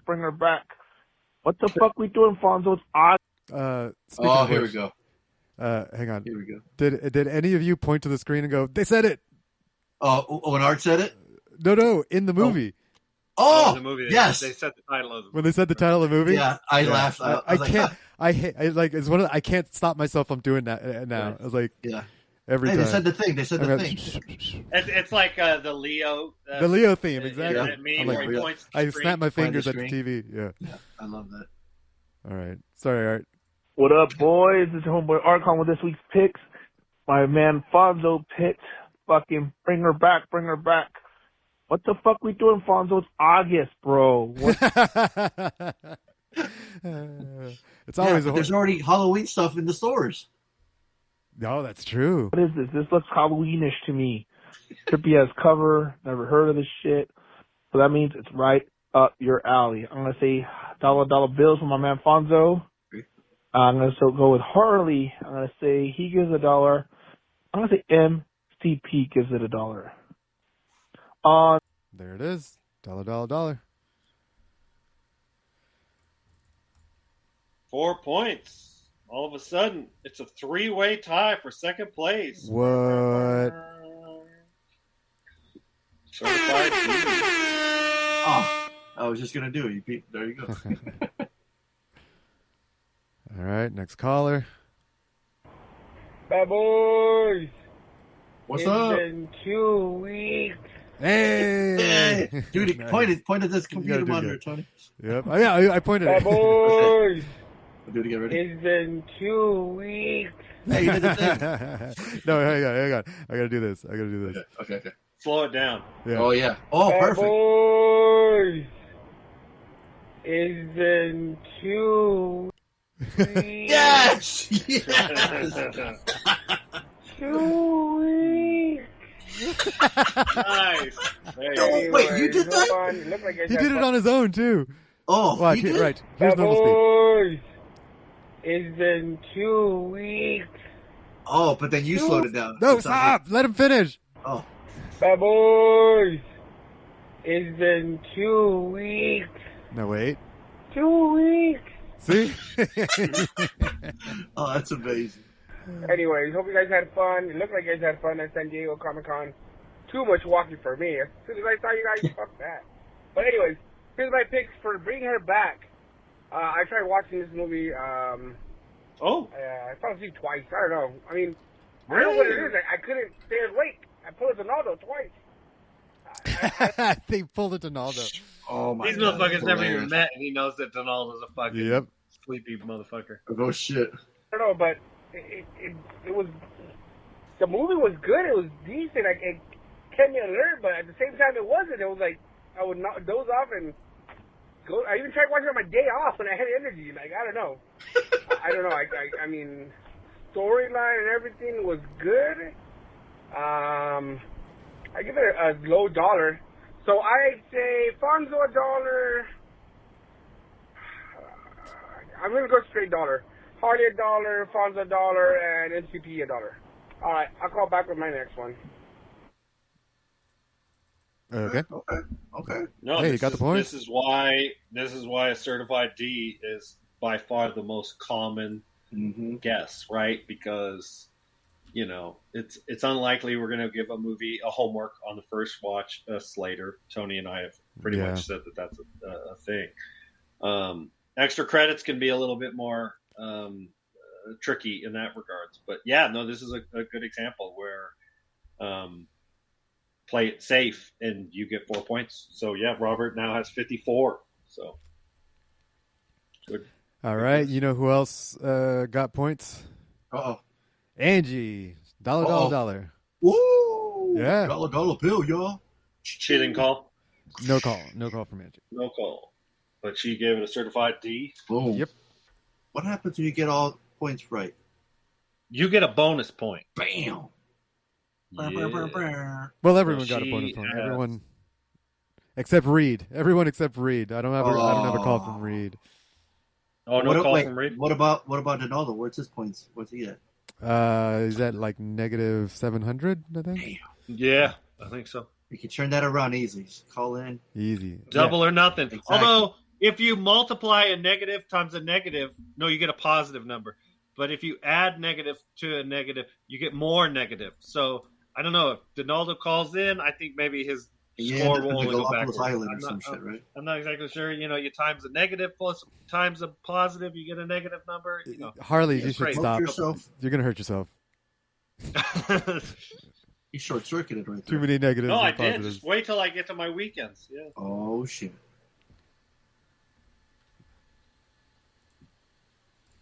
So no read, no calls, no online, no nothing. No, yeah, I'm looking around. I don't see it. I saw him on the messenger a couple days ago. What's up, Reed? What's up, Reed? You Hey, listening? listen, y'all dropping them pod quotes. He's What about right the points? there. It's fucking basically tied for second place. He's right there. Come on, man. Come on, Right there, don't you want to Reed. be on the Let's do podcast, it. Reed? Come on now, all the way live from New Zealand. Don't you want a T-shirt? Don't you want a T-shirt that we've never sent out? Seriously. Speaking of New Zealand, Tony. Huh?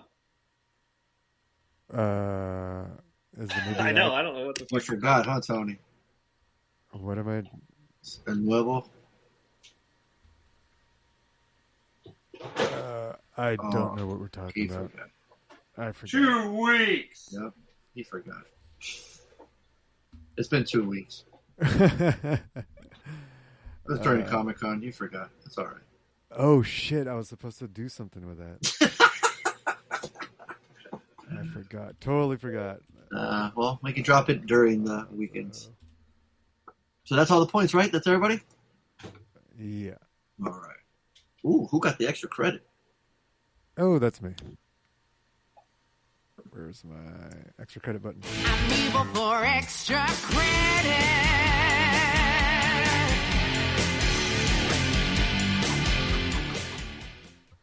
A Few Good Men. 1992. This came up in conversation last week or a couple weeks, whenever the last podcast was. But I already had it on my syllabus for a little while, mainly because that one intense scene has been memed, and I've seen it around, and I was like, I don't remember the rest of the movie around it. I know I've seen it before, but I don't remember what the fuck happened. I don't remember the But plot. when that scene happened, did you point at the screen? Yes. Okay. Just making I was sure. like, oh, it's about to happen. It's about to happen. Yeah. Military lawyer intends to prove that 2 U.S. Marines charged with murdering a fellow Marine were only following their base commander's orders. Oh, yeah, that's pretty much Spoiler it. alert. Spoiler alert. Yeah, because you don't get into that until later. Right when you said that, I was like, yo, that sounds fucking very spoiler. Like when I started the movie, I didn't read the synopsis. Right. So, yeah. You had seen this before, though, right? I had seen this before, but like I said, I don't remember the plot. Right. So for me, it kind of felt fresh. And yeah, this is a big spoiler. Fuck the synopsis. Yeah, that is weird. Yeah, because you don't find out this until like halfway through the movie. Mm-hmm. So I'll start a review now. Yeah, but it is old. It's 1992. 7.7. Damn. A little low for me, I would say. I'm just saying. Oh, all right. Yeah, it follows. So Demi Moore and Tom Cruise are lawyers, and they team up against pretty much Jack Nicholson. That's the movie. That's a better synopsis. There you go. Yeah, he's a high-ranking. Like that, you sold. Yeah, you sold me on it. It's a courtroom drama. Courtroom drama. We've seen this legal movie drama, done. legal thriller, drama. This is thriller. its own entire genre. Wait, hold on. Can we talk about IMDb? Look at this lazy ass. Okay, the first one says legal drama, right? The second one says legal thriller, and then they just drop the legal and just go drama. Thriller. Why even add the why put drama and thriller at the end? Well, it's because IMDb they have to the algorithm. Somebody Googled, I want a thriller, so this pops up. I want a drama, this pops up. Ooh, I like courtroom dramas. What are those called? They're called legal dramas. Okay, so it's just like I'm assuming it has something to do with like search Why don't you words. just type in legal drama? You would take him right there. Some people Well, I don't know, think but about they that. want the movie to pop up for regular dramas too. That's the only thing I can think of. How many times have you watched this? But having the tags is basically like putting the movie in multiple sections of Blockbuster. Right. It's like, oh, you find it over in the drama section, and then you also find it over in the thriller section, that's and you annoying. also That's find it annoying. over in the legal drama section. There's not enough rooms, not enough shelves. Pick one. Well, it's the internet. You have plenty of internet, room. right, yeah. That's the reason. Yeah, that's the reason. Yeah, I would not put this in the drama section. I mean, the thriller section. It's not thriller. It's not thriller enough. You put in drama. No, if anything, it's not enough almost- dancing. Not enough zombies. It's starting to Not show enough its age. I think rewatching this 30 years later, you could see it's a Rob Reiner movie. It was funny because I was watching and I was like, "Ooh, this is like." It's almost like what we refer to Hallmark movies, right? They're like so, like Hollywood friendly in a sense. While it's a drama, it's kind of paint by numbers. But it's also of the time when people were acting their ass off, right? Everybody is acting their ass off in this. And the performances are good. It's a little long. It's 2 hours and 18 minutes with credits. With credits. But I thought the pacing of it was fine. I thought it was good. We talked. The reason why it came up is it was an example of Jack Nicholson's not in it a whole lot. But boy, when he is, he's fucking chewing up scenery. You know what I mean? So it's kind of one of those movies where it's like, it's really good for what it is, but don't forget, this is an old ass movie, right? And so for a lot of people, I'm curious, Tony, how well it holds up considering you don't remember it. Because I remembered all the beats. I remembered all of them. I've seen the movie 2 or 3 times, yeah. And so, Tony, how did you feel after watching it? You know, after the movie's 30 plus years old. How did I feel? You're asking me about emotions? Oh, Jesus fucking Christ! Just review the movie, cocksucker. How did I feel? I'm not asking if you got an erection while watching A Few Good Men. Like, well, then why'd you put it that way? Were you why'd watching you ask standing how'd up, Tony? feel? Were you watching standing up? Yeah, you want me to stand up for this? No, are you not entertained? Yeah, Tony, how'd you feel while watching it? Right. So if I say I enjoyed it, does that mean I felt joy at the end of it? Is that what we're talking? Is that how I answer the question? That's probably. Does that compute? It does not compute. It was great. I ended up watching it in 2 parts. Tell us the truth, Tony. You can't handle the truth. Yeah, I watched it in 2 parts. Halfway through, Lainey got off work, so I'm like, you know what? Let me pop this out there, and you can watch the rest of it with me.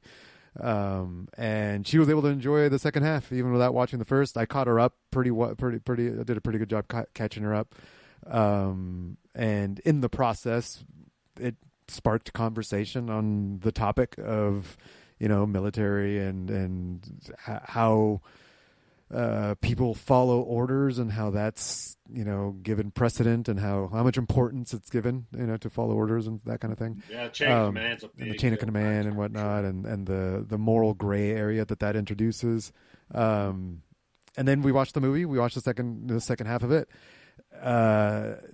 She kind of got all of Tom Cruise after his arc, because he kind of goes through an arc. He starts off kind of, a cocky little shit with a big mouth, and he goes through it, and I feel like towards the end he reined in his cockiness a little, and was he was vulnerable. He was doubtful about himself, which made it so much more impactful. That final scene when he's confronting Jack Nicholson, for sure. But yeah, it was enjoyable as a courtroom drama that usually, like, there's not a lot of action, but the personalities that do end up clashing are worth a watch. They're entertaining to watch. So yeah, I enjoyed it. Yeah, the action is in the words that Aaron Sorkin wrote, man. If you remember, Aaron Sorkin also wrote Social Network.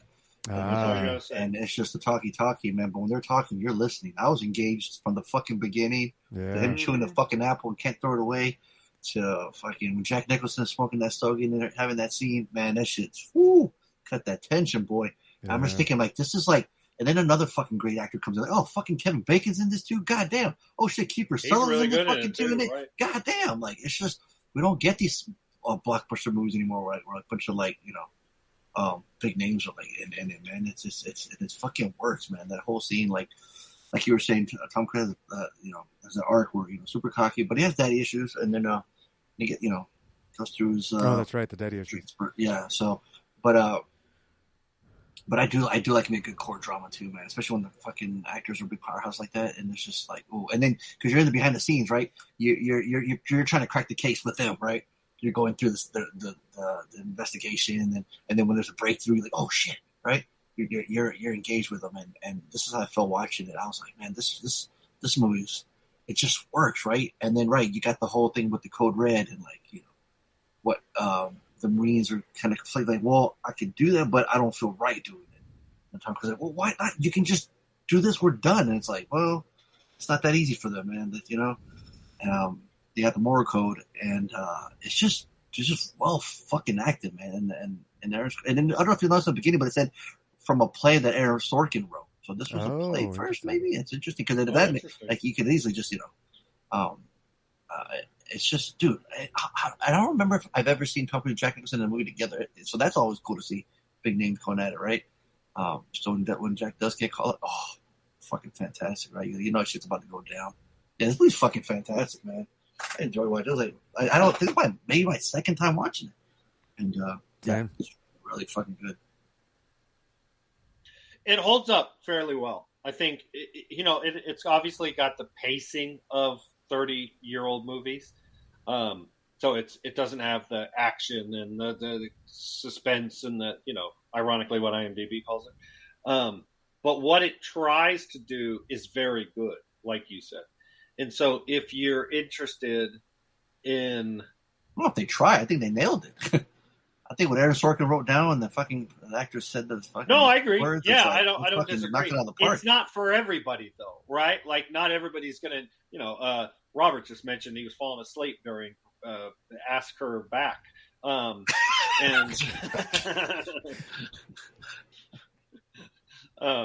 bring her back to A Few Good Men. Okay, got it. Yeah, bring her back.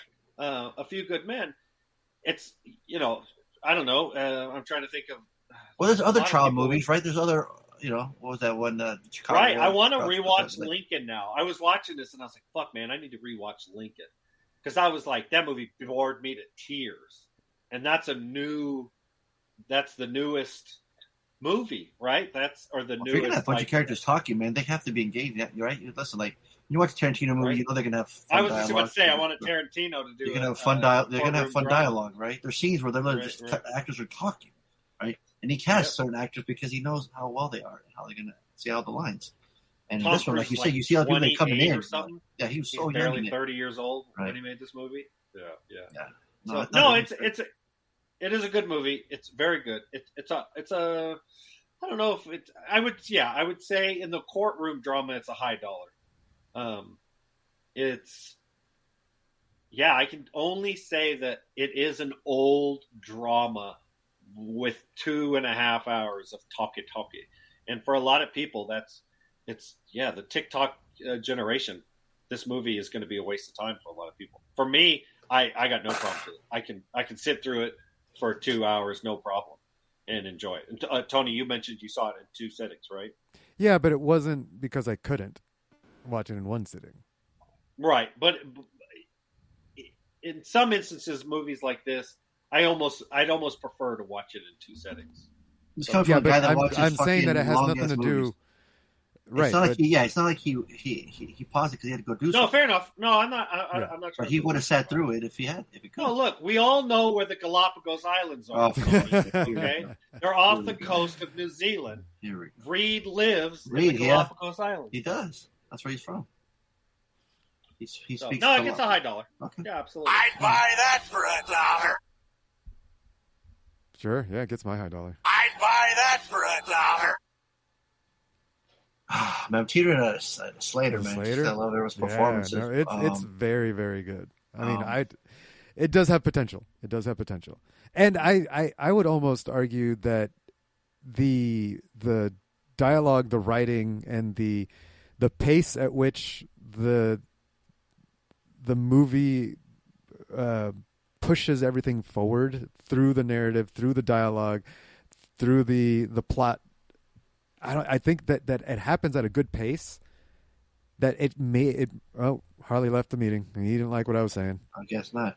That's a great point. I was just gonna think that too, where it doesn't get too convoluted. It doesn't get you where like, oh man, I'm fucking lost. What are they talking about again? What happened? Who are these characters? Right. It's really streamlined so good. It's well paced. Yeah. Yes. Yeah. It's I done that. to the point where I think the TikTok short attention span generation could enjoy it. Don't talk. No, don't mention Harley and what he's talking about.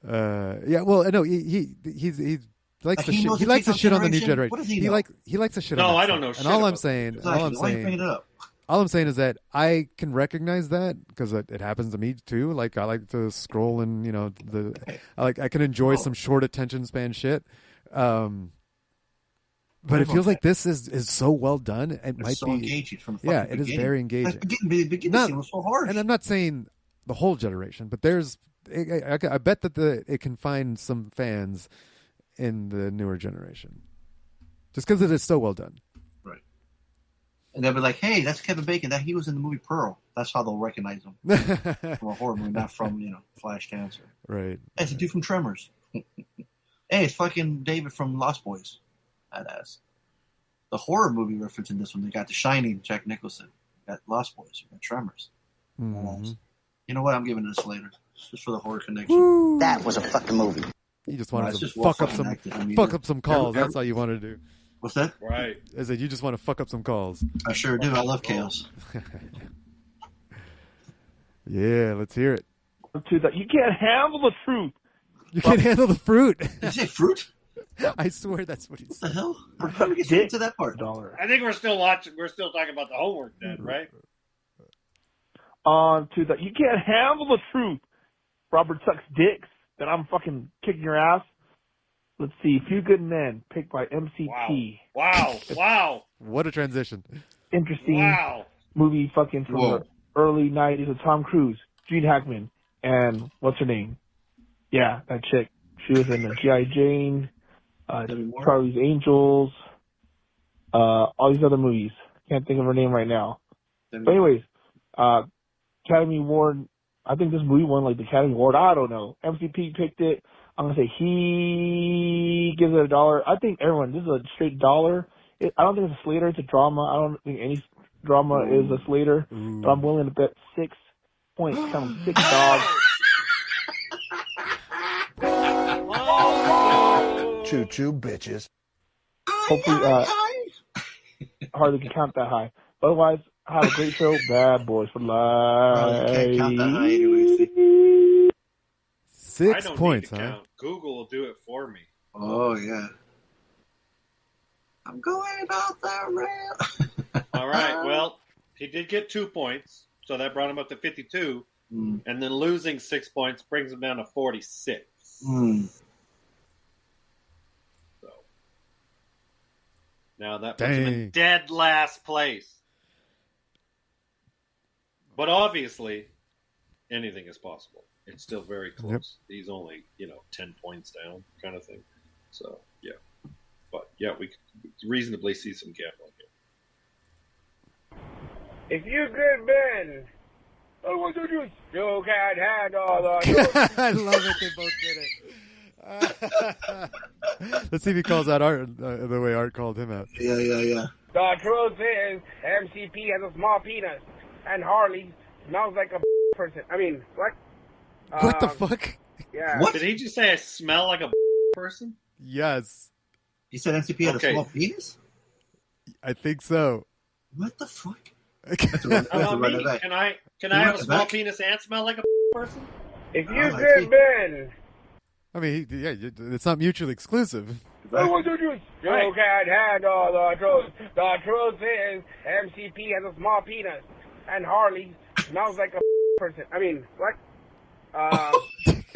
Fuck. He sounds like a radio, like those old timey radio announcers. Like he's commentating on a horse race or something. Exactly. Yeah, exactly.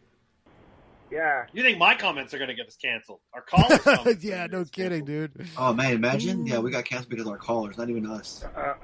That's the way to go. Watched this movie a long time ago. Can't remember. I just remember it was good, but the few seconds that what's name was in it, yeah, at the ending. Too much trouble. Too much yapping in this whole movie. I was trying to watch it, but I couldn't watch it over again. I know when I first watched it, it was a good movie. Well, let's say $1. I would recommend it to somebody. So for you guys, I say again, $1 all the way. Do it. Fonso $1, Do it. Mickey $1, and Harley $1. Bet. Go ahead. Bye. Bad boys for life.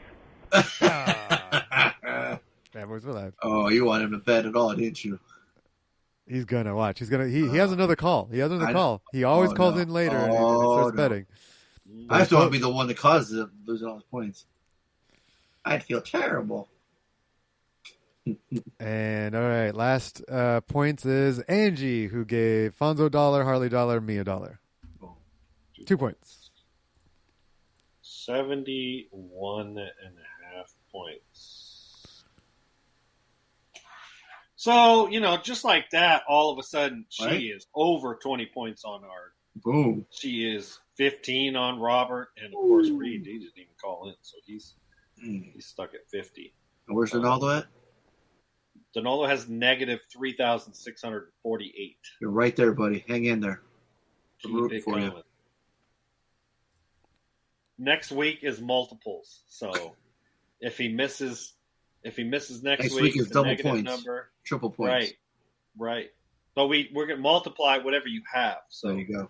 So Donaldo's only going to have more negative or positive. But a negative is you said a negative. A negative times a negative is a You positive. ever had a dream? Did you ever have a dream? You ever had a dream? Yes. That's what it sounded like. Well, thanks everybody. Thanks for people that called in. Thanks for people that left the messages. Have you ever had a Thank- dream? There it is. There you go.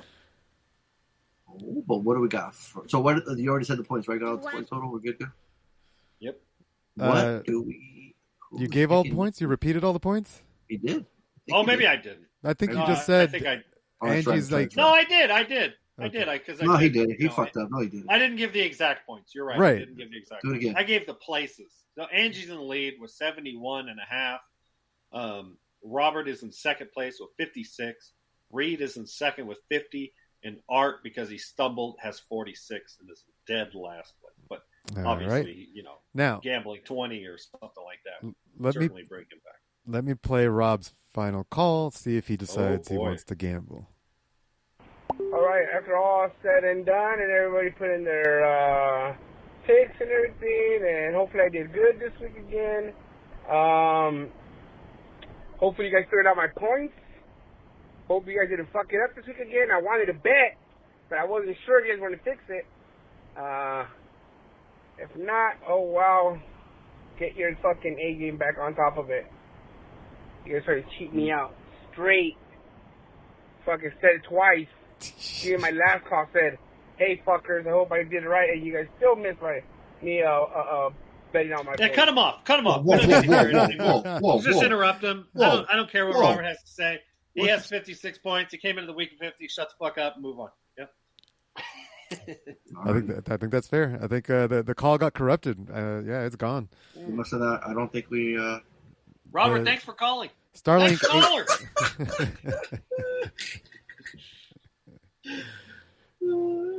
But besides that, No, I think Robert will be I pleased. know you guys don't with care. his, I had a miserable week. Fucking hate my job. Bad boys for life. Oh, we get to press Robert. Harley, that's fucked up, man. This guy. No points. Oh. I don't give bonus points to bitches. What? He's acting like a bitch. Damn. He's all like, "It won't always me." Oh man, no sympathy for Harley, none whatsoever. No, Jeez. it's all good. No, Robert, he was vulnerable the other day when he made a comment about feeling down because he was supposed to spend the time with I think it was his son. Mm-hmm. I think it was his son. And no, they hit home for sure. Yeah, So for sure. No, we all have bad days, man. Keep up. I don't know what that's like. I don't know what that's like. Tony's a robot. I will never Tony feel that. Tony, how do you feel about the movie? Does not compute. Like, what the fuck? You want me to have joy? You want me to feel something? Nobody asked. No, he said, "How did you feel at the end of the movie?" I'm like, that's a weird way to put that. How does it feel when you get pegged? How does it feel when you get pegged, Harley? Yes, you did. How do you? It hurts, motherfucker. It hurts. They're gonna feel like he's taking a big shit. Thanks, caller. Spin the wheel already. Come on, fucking. All right, who got the most points? Who got the most points? We got. We got to spin the wheel. We got to spin the wheel. Where wasn't Reed? Fucking dipshit. Yeah. 6 points for Robert. Art. No points. He went from 46 to 46. And Angie, 65 to 71. So what is that? So it's a tie. Oh, shit. Tie. We're going to put them both on? We've done that before. Yes. Put them both on. Oh, here we go. Now it's a party.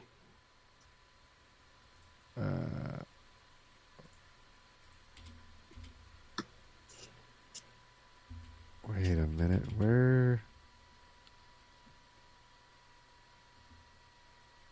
Did she run? Oh.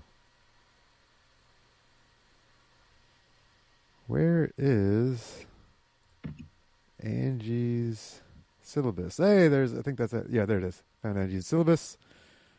There's Rob's syllabus. Cool. All right, so I'll put them on. Let me share my screen so I can spin the wheel.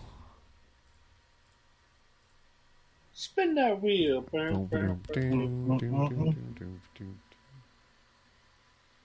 She got a great ass for an old lady. Oh, shit. That was the wrong button. No, was it? That was cheap. That's Granny Sultra. What is it? What are they called? Who has a great ass for an old lady? I know. I'm trying to remember. I don't know. Yeah, I have no idea. Pictures for the Sounders, right? Yeah, was it just in one of the Sounders? So I'm gonna have to go to this one. Well, shout out to the old lady. To that old lady with a great ass. Great ass. Oh, we're spinning. We're spinning. Yeah, it's spinning. It's spinning. It's spinning. It's spinning. Oh, it's going to Rob. Oh, it's going to Rob.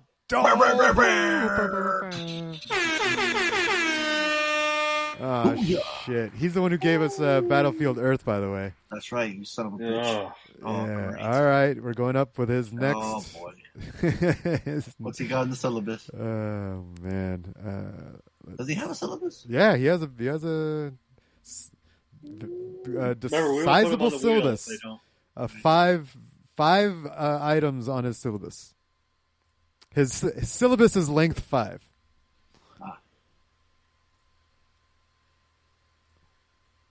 Took about me. You want to compare syllabus? I got a long syllabus. Oh, hey now. So I think I like your forehead. Take it easy. So now is this homework? Is this extra credit? It's gonna be. It's the first bonus. I don't know. It's whatever it is. It is whatever it is. We don't know what it is. Yeah. No. I'm trying to pull it up on IMDb to make sure it's an actual movie and not some bullshit. Tony, you have a remix of Prince's Party Man? Of what? On your left hand side, it shows Prince Party Man. Above YouTube. Oh, yeah. I guess that's. I must have looked it up at some point. Oh. How I went from extra large to ads. I thought you didn't have ads.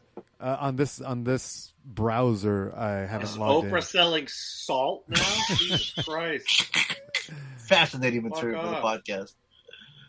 Oh shit! 1999. It's a PG-13 $1.25 movie starring Dennis Rodman. Oh, are we talking about Double Team? Simon Says. Oh. Says? How was that? I remember that movie. You do? No, you don't. I do. I don't know that I saw 2006? Didn't they make a sequel to that 1999. 1999. How come it's not popping up? Simon S-E-Z. Oh, no wonder. Yep. Oh, Jesus Christ, that's the longest fucking ad. Still not coming up. What the fuck? S-I-M-O-N, right? Simon Says? C-E-M Zemeckis. It's on Bad Boys Podcast now. Okay, I'm going that way. Yeah, just go there. That's what I wanted to make sure it was there. Oh, that way. What the fuck is this shit? What is this movie? I remember this. Who? Fucking I Rob. mean, I didn't see it. He Cooks in it too? 2.7 on IMDb. Oh my Yeah, God. he's just putting the lowest of the low on there. Dude, Although his who's next the one, hot okay, chick with the fucking gag in her mouth, Natalie Cagliuti. Whoa. Excuse you. What? Natalie. Well, I will She's a say hot that Oh, his next item on the syllabus is a decent flick. So okay. he's got a good mix. We got to get through all this shit. We got to get through the shit We gotta first. get through this I don't know, shit. man. This motorcycle just jumped over a fucking bridge. It was awesome looking. All right, there's Someone potential. skydiving. Oh, and the bad boy came up. Oh, look, he's walking in slow motion with a fire in the background, yo.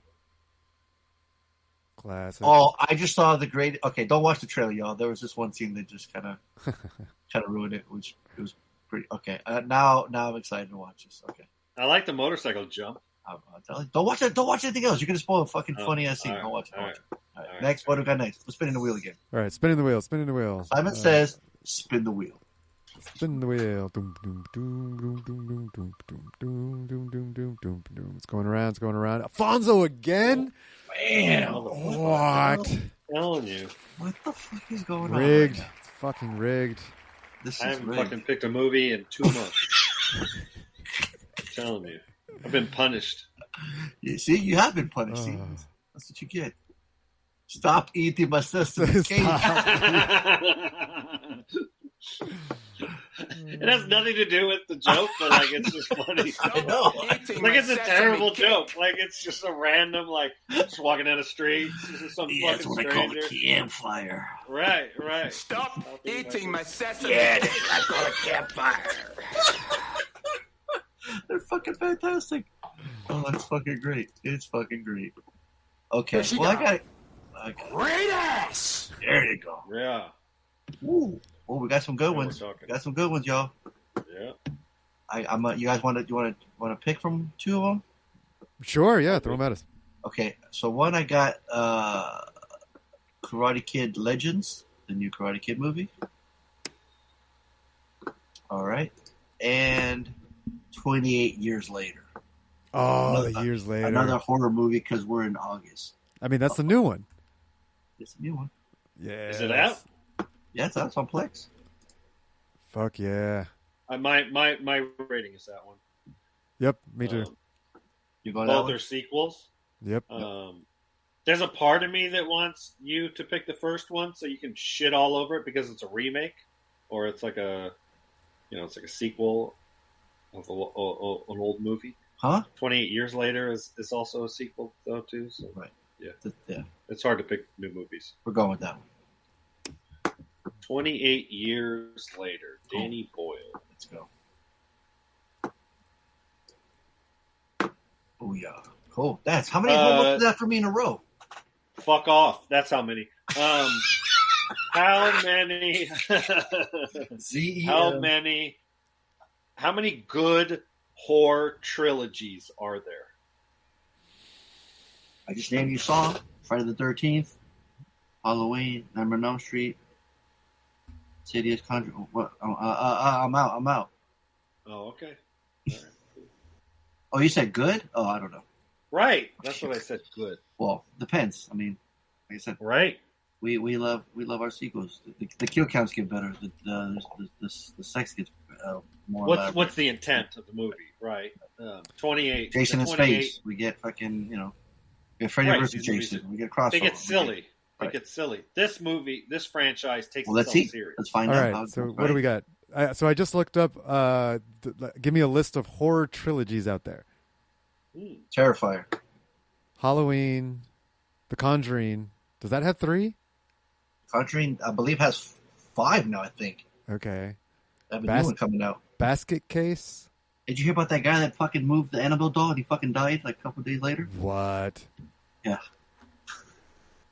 Fear Street, Night of the Living Dead, The Evil Dead, Alien, A Nightmare on Elm Street, Predator. The House That Dripped Blood, Well, there's probably 50 more. Candyman, Cube, Friday the 13th, Scream, Reanimator, Psycho, Toby Chong. Slumber Party Right. Massacre, There's too many to list. Slumber Party Massacre. All the Texas Chainsaw Massacres, all the Scream movies. There's tons of them. Yeah. So out of those, which ones are good? Right. All of them. Where all three are solid. Blade 1, 2, and 3. Now the third Blade movie sucks. The Underworld series. I don't remember any of them being good. Oh, I'm adding them to the syllabus, yo. And I don't consider them horror movies either. Okay. So Vampires versus Werewolves isn't horror, do you? Not if it's like a bad action flick. Wasn't it Len Wiseman movies? Sure. Yep. And he directed them. Trying against Len Wiseman. Nothing. I actually liked him. He constantly referenced James Cameron in his movies. So he had blue tit in fucking movies. Remember? And then he fucking did Total Recall, and I was like, fuck you. Just like that. Just like that. All right. What have you? Oh no, he directed the new Ballerina movie. Okay, that's fine. Yeah, exactly. That's weird. Like, look at his IMDb. He's done nothing but television since Total Recall 13 years ago. And then they hire him to do Ballerina. That's right, huh? Weird. Anyways. Weekend. You're ready for the weekends, yeah. There we go. Oof. Well, it's been 2 weeks, man. Oh boy, yeah. And I do not remember my weekend, so. Oh, let me go. You gotta pull up your calendar, right? Pull up the calendar. Yep, gotta pull up the calendar. I know what for one of those weekends, Fonso was here. Right, we went to Comic-Con. I'll just piggyback off that for a little bit. There you go. Yeah, Comic-Con was a blast, man. Thanks again for you guys letting me stay there. Yeah, that was fun. It was so much fun. And, public service announcement, fuck Super Shredder. Go fuck yourself. This shit ain't over. When Tony sobers up and he knows and he fucking pushes start to come back into the game, we're coming for you. We're going to fuck you up. Just let you know, I was a lone turtle by myself. I was the last Ronin. I mean, I wasn't doing it by myself. I mean, I was kind of doing it myself, but Tony was helping me. But I was kind of by myself. Right. So go fuck yourself, Super Shredder. Fuck you. That was some bullshit. Some straight up bullshit. I'll make sure to bring it to the meetup. Everyone's got to play. We're just going to take turns. Yep, take turns, exactly. But dude, Comic-Con was so much fucking fun, man. We fucking killed it, man. Pretty much every creator, artist, writer wanted to meet. We got to meet. It was amazing. Yeah, that was the big thing. Dude, it was, man. I got so many books signed. It was unbelievable the way everything worked out. A lot of steps, a lot of fucking steps. Tony had a little some kind of like harness thing that can hold certain types of beverages. And I saw that. Was that like a little backpack put on your front, Tony? Yeah, it's called a chest pack. A chest pack. Right on. It is chest pack. Yeah. No aliens came out of it, thank God. So he was good there. But the stuff was very flammable, so if we had to fight off aliens, we could do that. True. We could have used it. First time I ever had what was that? Buzz balls. A buzz ball. Yeah. First time I had that. Yeah, that's potent. That's some good stuff. It's dangerous. Right. I can see why. It's very dangerous. Did you buy a new bottle, Tony? I did not. Okay. I have not. We are still trying to find the $100 bill that got lost somewhere in the house. Remember I had a $100 bill? Oh my God. And then I swear I handed it to... you gave it away to the neighbor because you were too loud. This was another one. No, this was... Yes, no. That was back when I had like $600 bills. Now I was down to $100 bill. Now I'm broke and I'm still... And I took it with me. I took it with me to Comic-Con just in case I saw like a controller that was like a unique PlayStation controller that had either like some art on it or something. He has a PS5, but it's only one controller. One controller, yeah. I have a PS5. We're going to play co-op. So I was like, I want to play some co-op, so I took the $100 bill. So I was like, it's a very special $100 bill. So yeah, it's $100. Well, no, and then at some point I gave Fonso a ride home, and like there was a thing with his kid. We haven't gotten there yet. I spoiler to the weekend, but Fonso sent me $100 on Venmo, and I was like, no, I've got cash, so this will be the $100 that Fonso gave us, and This is like ATM withdrawal, right? And so then we could just put the Venmo into our bank, and it's not a big deal. And we can't find the $100. What the fuck is it? It's in this house somewhere. So, Fonso, you didn't happen to have a $100 bill in your bags, did you? I'll have to check, but I'm pretty sure we can't find. Oh, it's so funny. So yeah, no, we haven't bought a bottle because we are determined to find that $100 bill somewhere in this fucking house. We're hoping it's in our laundry. She just did her laundry today. I'm doing it tomorrow. Fingers crossed. So then I will let you know what bottle we buy, but. Right now, it's contingent on us finding the bill. Okay, anyway, you got 30 days. If you don't find it, you got to give me a refund. Got to get back. Yeah. Oh, my God. If that's not an indication of how the week went. Exactly. Well, okay. Well, before that, yeah, we just had a lot of fun just going through the con floor, checking a bunch of stuff out, and meeting all the artists. They were all great, man. They're all fun. It was just, oh, man, it was doing Comic-Con right, man. Actually getting comic books signed at Comic-Con. What a fucking crazy concept that is, man. And they were so cool. Every one of them was super cool. And then I met one of my favorite vloggers that does comic book content. And I told Tony if I saw him, man, I'm gonna fucking geek out. And I fucking ran into him on the Saturday. I met Tony, took a break. I went solo, and I ran into him. Man, he made my fucking day, man. He made my convention. He was so hype. He was so humble, and it was fucking cool. And then he shouted me out in his video. So I thought that was pretty cool. That's awesome. Yeah, it was very cool. But yeah, man, Comic-Con was just like. For me, I thought it was gonna be busier because there wasn't big movies, right? Big movie studios, no Marvel, no DC. But the Fantastic Four was prominent in the middle of the convention floor. You know, you have your anime, you have your video games. Did it seem crowded to you, Tony? Like on Thursday and Friday, like it seemed a little less crowded. Mainly, right?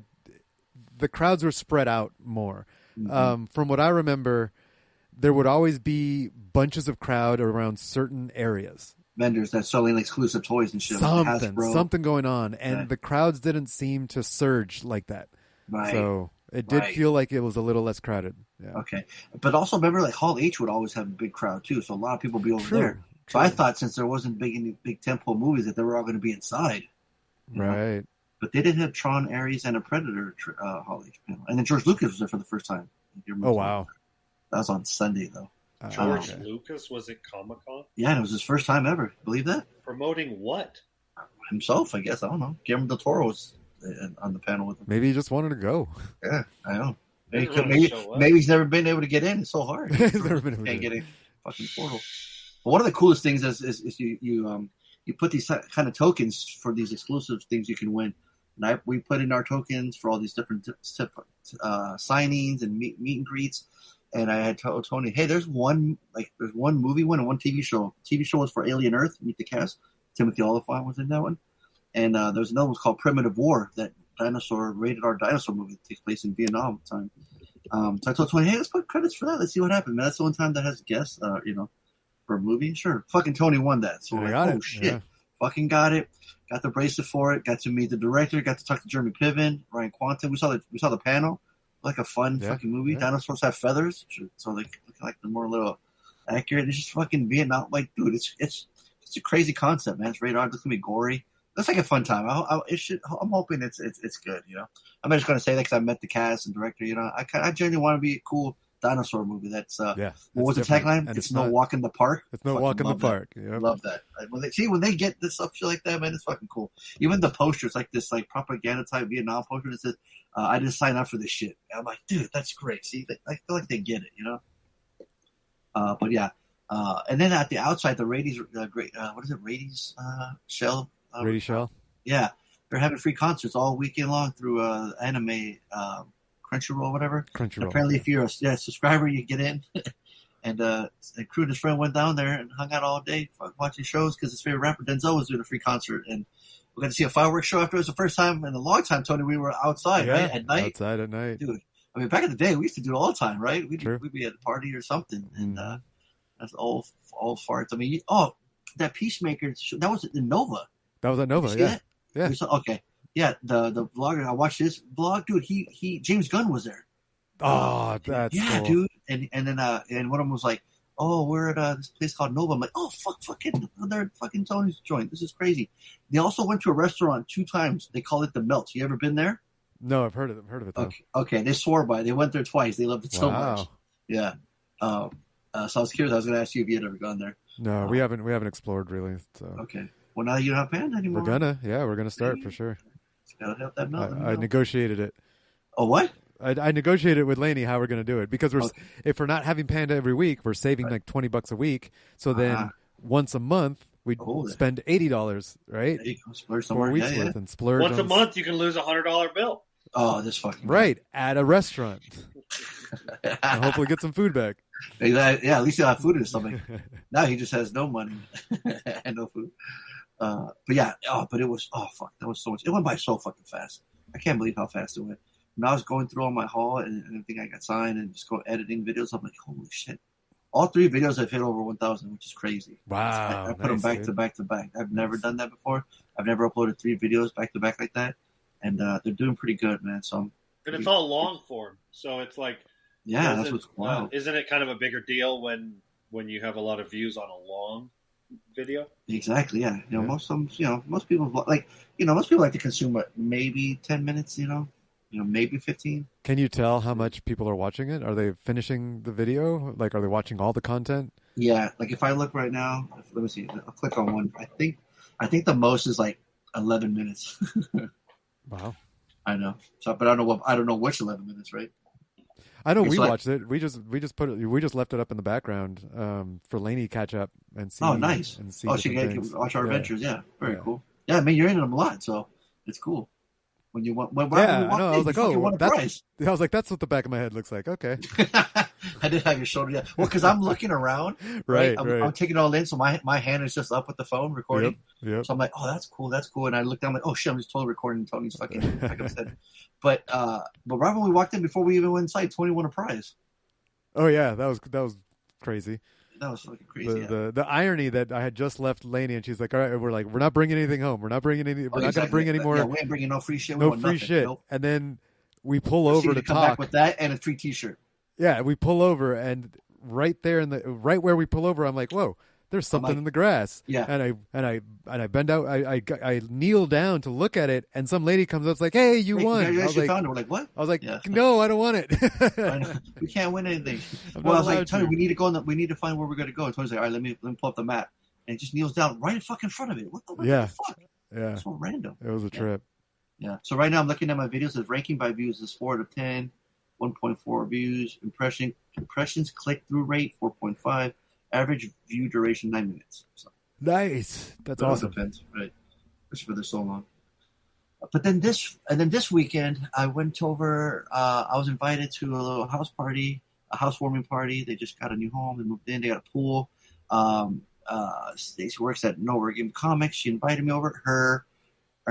Her fiance, they do these like little mini ravers out by the Salton Sea and shit. They get fucking stage, got fucking people cool. He was spinning music. Him and his friends were tag team DJing. It was cool. They get out of the pool, they mix, and that's why I showed you. That's why I had that picture, Harley, where it was just kind of like the setup before they started. Oh right, I remember seeing that. Yeah, I didn't catch what kind of music they were playing. Oh I was in the pool. It was when I got there it was 92. I was like, fuck this, man. I'm going to be in the pool. I would have gotten more video of the music. I was trying to, He did play, I did recognize one. It was a Moby song. It was remixed. It was a different take. It was, I can't remember. Think about it. But they were talking about beats. They were talking about BPMs and like, it's like normally out in the festival we'll play some fucking. They're obviously beat matching, right? Oh, yeah. But he had this, I forget the system he was using. I can't fucking remember, but he was talking to somebody about it. The operating system. Fuck. It starts with a record box or no? Record box is Pioneers. Okay. Which is kind of the industry standard for like if you're DJing, if you go someplace, record box is the standard that everybody uses. They used to be Pioneer CDJs, but then they went to digital, right? Yeah. They're not even CDs anymore, and so record box is the software that. Yeah, before you said to hook up a laptop to it, and it was a lot harder. Now personally, I use Tractor, which I have to use a laptop with. But record box, you don't need a laptop. The software is built into the machine. That's what I'm saying. Yeah, it's crazy. But so all you got to do is show up with a flash drive. Exactly, that's what he said. Yeah. It's tons of music. He's like, the only problem is trying to find everything to match. There's so many. Well, you still need to know your music. This is what I was just giving Schwa a little crash course. Right, Crash Yeah. Course. I gave him my old CDJs. Oh, nice. Because when we went to camp out, there was Cut Chemist, which is one of the DJs from Jurassic 5. Mm-hmm. And he, he's an old man now, he's in his 50s, but he was there and he was playing hip hop and he was playing old 90s hip hop. But unlike house DJs, he's doing a lot of scratching, right? Right. And so he's like a turntablist. And Schwa really loved that. And I was like, well, shit, man, the CDJs that I have that are sitting in the closet, you could use those and you could do the same thing and you could teach yourself how to. And I admit it. I was like, look, I can't teach you how to scratch because I can't. I don't know how to. I mean, I know like the basic, but I never practiced it. I never got good at it. I could beat match hip hop, but I never really got into DJing hip hop, right? It was always dance music. And so that was part of my weekends was giving him. I brought over my DJ equipment and taught him how to nice DJ hip hop, right? But it's CDs, right? And so the nowadays you just need a flash drive. Yeah, that's what you're saying. But it was cool, man. The vibes were chill, man. It was like everyone's hanging out. They catered some food, and everyone was just hanging out by the pool, just talking. And the music, they had two big old speakers, man. They were playing music through the entire time, man. They love their dance music. So in November, they're going to have another one. People would use the RV. Oh, they said they're going to blow up an RV this year. They're going to blow up an RV? Yeah, they got this old one there. That's funny. Yeah, the lady their friend, she has all these acres out there. They just fucking, no neighbors nearby. They can fucking go all night. Yeah, the Salton Sea, that area of Southern California is an interesting place. Mm-hmm. Death Valley, there's a lot of places out there that are traditionally inhospitable, but you have a lot of people that have left Southern California, Los Angeles area, San Bernardino, and kind of RVing is a popular because you can kind of do it for free. Right. But of course, it's it's essentially homelessness. Right. So, yeah. So had fun this past weekend, and then had a blast the last fucking week. That was 2 weeks ago. So I was Comic-Con. Had like 30,000 steps in one day on Saturday. I was fucking done. My dogs were barking. Oh, I bet. Yeah. Yeah, you gotta have good shoes. Absolutely. Oh yeah. Yep. So, what about y'all? I'll go. Just a breakup because Tony, I think you're gonna have a little bit of overlap with Fonso. Yeah. So Anna had her baby shower last weekend, and they revealed she's gonna have a boy. So the boy's due in October, so that'll be like the first boy in the family. It's coming up. So that's cool. Yeah. And but then of course the sad side is they moved, right? They moved back to Morton, Washington. So Damien, the father that's where his mom lives in Morton, and so he basically just pulled the trump card and said he wanted to move back. So they're living with his mom, and so they're back in Morton. They left yesterday. So we knew that was going to happen. So the baby shower was kind of like the last hurrah. But the baby shower was really nice. It was at the lake. Chris had basically arranged everything. She did all the cooking. I barbecued. Well, actually, I didn't barbecue. Schwab barbecued. I was really fortunate where we were cooking kebabs, and I got distracted doing some other stuff. And he was like, "I got this. I'll do it." So he barbecued there was for 20 people or something like that. So that was really cool. My mom came and visited. She wasn't there for the baby shower, but she came a couple days later. So she was here for 2 days, and that was cool. And she was really stoked because I charged her. She bought an EV. She got a Chevy Bolt, and I was able to charge her car off solar. Right, I have enough batteries and enough solar panels.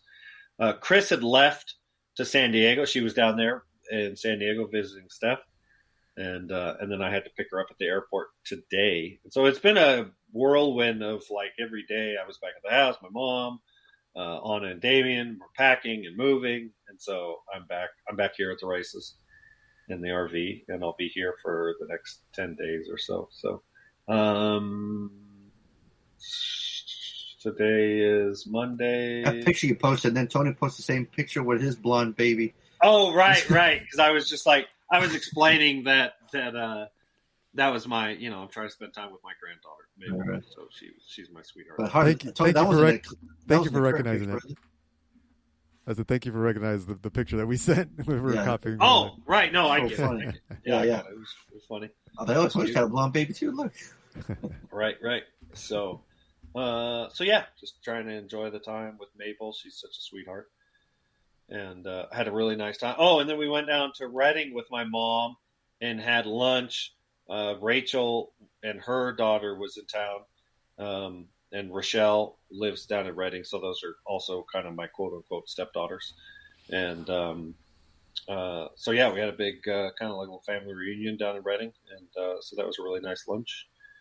I think that was during the week. I think it was like Thursday or something like that. So, ultimately, kind of this sucks. Yesterday, I, when the 20-year-olds are like packing and moving, and they're like, blah, blah, blah, I'm like, I gotta get out of here. So I took the dog for a walk, and I took Kizzy for a walk around the lake. And there's no elevation; it's just a dirt trail. It's 5 miles long. And I've done it a bunch of times. It's really nice. The weather's nice right now, and everything was good. Dog was tired, as you would expect. And we get back to the house. Everything's fine, and I take my shoes off. Everything's fine. Walking around the house barefoot. Everything's fine. I put on a different pair of shoes that have a significant drop. Tony, you're probably familiar with drop of a shoe. Yeah. So I went from a shoe with no drop to a shoe with a big drop. I mean, no drop. What do you mean? I had a major Achilles tendon. What? When you say no drop, what do you mean? Okay, so the drop in the shoe is basically the heel. So like when you're inside the shoe, a zero drop means that the heel to the toe has 0 millimeters. There is no difference. When you're stepping in the shoe, they're pretty much parallel to the ground. Zero drop. Right, they're pretty much parallel to the ground. It doesn't mean that you're barefoot. It just means that they're parallel to the ground. You could have a thick sole, but they're parallel to the ground. And then with every drop, if you have like a 2 millimeter drop, the heel is 2 millimeters higher than where their toes are. And so the higher, like standard running shoes are like 4 or 5 millimeters. And I don't know what the millimeter drop on these shoes that I put on, but they're a pair of Adidas runners that I wear on the treadmill, and it's a big drop. I use them for squatting because I need to to elevate your heel. That makes it easier. Yeah. But that's what's weird is that you gotta wait. So what happened to your Achilles? It's the opposite. So what happened to your Achilles? Dude, I don't know, but it's fucking killing me. And it's been over 24 hours now where I felt as soon as I put them on and started walking, I was like, ouch. And it's like right where the Achilles touches my heel. And sharp pain anytime I do kind of. You might have like a bone spur. I don't know what it is, but it fucking sucks. Yeah. Okay. So you didn't rip. I've been limping you didn't around tear like an Achilles. Okay. No, I don't think. No. I can't imagine. But man, it was painful, and it's been painful. And I'm walking around with my fucking toe pointed off into the side, so I don't because it like flexing my ankle under weight is really what causes the pain. And so I Googled it, and it seemed like it was probably more or less just like tendonitis of the ankle. Just an inflammation. Right. But yeah, man, 45 years old, and it just sucks. It just hurts. Like it's excruciatingly painful. And so, yeah, I've been gimping around for the last 24 hours. Like I said, it was yesterday afternoon. Yeah, that's weird that caused that. Yeah, you would think that it would be the opposite. Mm-hmm. Well, because it would put if it's on the bottom of your foot, right? You're saying that's on the underside, or is it on the back? No. It's just on the your Achilles tendon goes from basically your calf to your heel. Yeah, but it wraps around underneath. So I'm asking the pain is on the pain is on the backside. Ah, okay, never mind. Yeah. Well, where you would get a blister. If the problem is on the backside, you should have told her to peg you. I don't know. Maybe that would have helped. Oh, see? Yeah. You would light her on your feet if you got some in the morning. I was hoping that I would sleep on it and I would wake up in the morning and it would feel fine. Man, you ain't 21 no more. What's that? You ain't 21 no more. No shit, man. No shit. The struggle is real. You got to be careful. I was careful. I wasn't and like I said, the actual walk, I was fine. Yeah. The only thing is, as soon as I put on that shoe, a different shoe, and I started walking, I immediately felt that pain in the tendon, and it never went away. That's a trip. So it doesn't hurt when I'm just laying down, when I'm sitting, when I'm resting, but when I walk and I put pressure and I flex, I stretch it, it hurts, and it's excruciatingly painful. So I mean, I'm a bitch when it comes to pain. Wow. I don't think I have a very particularly high pain tolerance. But yeah, it's one of the more painful. Like I said, I can't walk on it. Dang. Yeah. So hopefully it'll get better. Yeah, hopefully. Soon. Well, I got injured kind of too. Shit! What happened to you? One up you? No, I didn't. One up you? Wow. No, because when Fonso was here, we were still going to CrossFit in the mornings, and one of those mornings, we were doing heavy cleans, clean and jerks. Well, just heavy clean. Sorry, doesn't matter. So one of the last clean of the last set of the workout, like the last one, I was doing singles. It was heavy, and I was giving myself a break. The coach was like, "All right, Tony, 3, 2, 1, lift." And normally I don't listen to coaches because like they don't know what I know, what I feel. Your timing, right? I know my like timing. That. I feel like your timing is really important. Right. Well, most people who go to CrossFit, they don't know. They don't know. You know, they're not very in tune with their body. You know, the interoception and the proprioception and all that shit. But I am because I've been hurt so many times over the last 5 years. I've been paying attention to everything. So it's like I know how I feel when I know I can make my lift. And I wasn't ready. Lainey says that she saw me. She's like, "Yeah, you didn't look like you were ready for that lift." Well, I wasn't. I did the lift and I completely missed my shoulder and I hit my throat. And it ended up bouncing off my throat and then it fell down like my bicep. And I had to like hold it up with my bicep and like put it back onto my shoulders so I can count the clean and be done with the workout. Well, it hit my throat and it hurt, but it wasn't a big deal. We went to CrossFit that day, we went to Comic-Con. We went to Comic-Con, not a big deal. It was on Friday morning. And then we went to Comic-Con, no big deal. And then the next morning, I was getting some work done, and I went to take a swig of water, but my head was turned completely to the right, where my chin was kind of over my shoulder. I swallowed the water, and I heard a loud click in my throat, and instantly pain. And I'm like, what the fuck? Weird. And every time I swallowed the rest of that day, I'd feel like intense pain, like a 6 to 7 out of 10. Wow. And that lasted. Just it slowly started lowering in intensity until even today. Seriously? Yeah, like this morning. Damn. Yeah, like it was like yesterday it was like at a 1, and today it's like a maybe 0.5. If I swallowed like a big swallow of water, like a big bolus, then I would feel it a little bit. Jesus. But it's gone with just like a regular drink of water. I don't feel pain. But dude, it fucked me up for a whole week. Yeah. Yeah, and it hurt to swallow every single time. I was like, well, that's a new CrossFit injury. It's crushed my throat. Tony, are you still in a calorie deficit? Just saying, people get injured on calorie deficits all the time. Yeah, big time. I'm big time on calorie deficit. I'm gonna be on a calorie deficit for probably another couple weeks, and then I'll be done. I'm down to 159 from 175. So I'm gonna do 4. I'm gonna get down to 155 and just chill there for a month, and then slowly work my way back up. Nice. But seriously, this injection shit, it's a fucking miracle. It's a magic juice. Like, dude, I don't easy. take it, but I'm convinced it's going to be the cure for. No, and I think these peptides these research peptides that people are researching, I think that's going to be the future of medicine for a while, because they're pretty powerful stuff. Like it's not quite pharmaceutical, but they do come from that kind of research. But it's kind of cool. You're talking specifically about peptides now, right? Yes, peptides. Yeah, research peptides. And they've been around for a while. Not to be confused with Tide Pods, right? Right. Right. Don't eat Tide Pods, kids. But peptides might be that in between. supplements and steroids kind of thing. Yes. Yeah, exactly.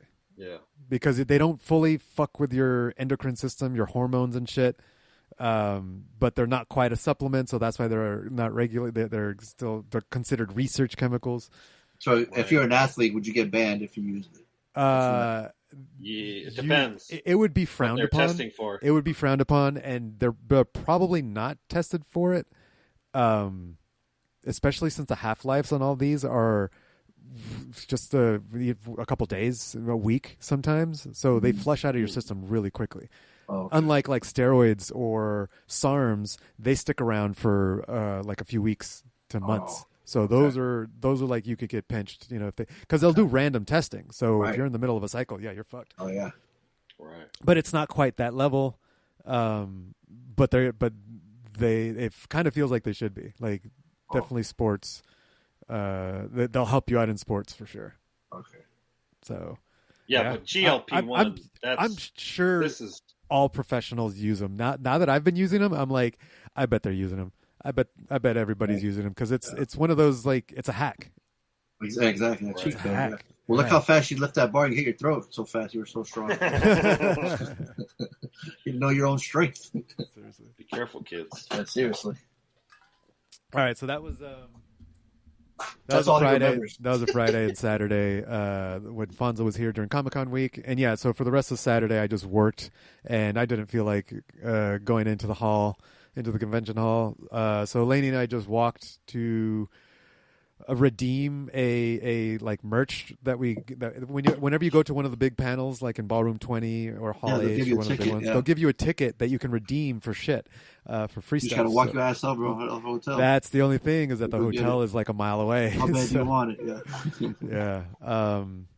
But it was cool.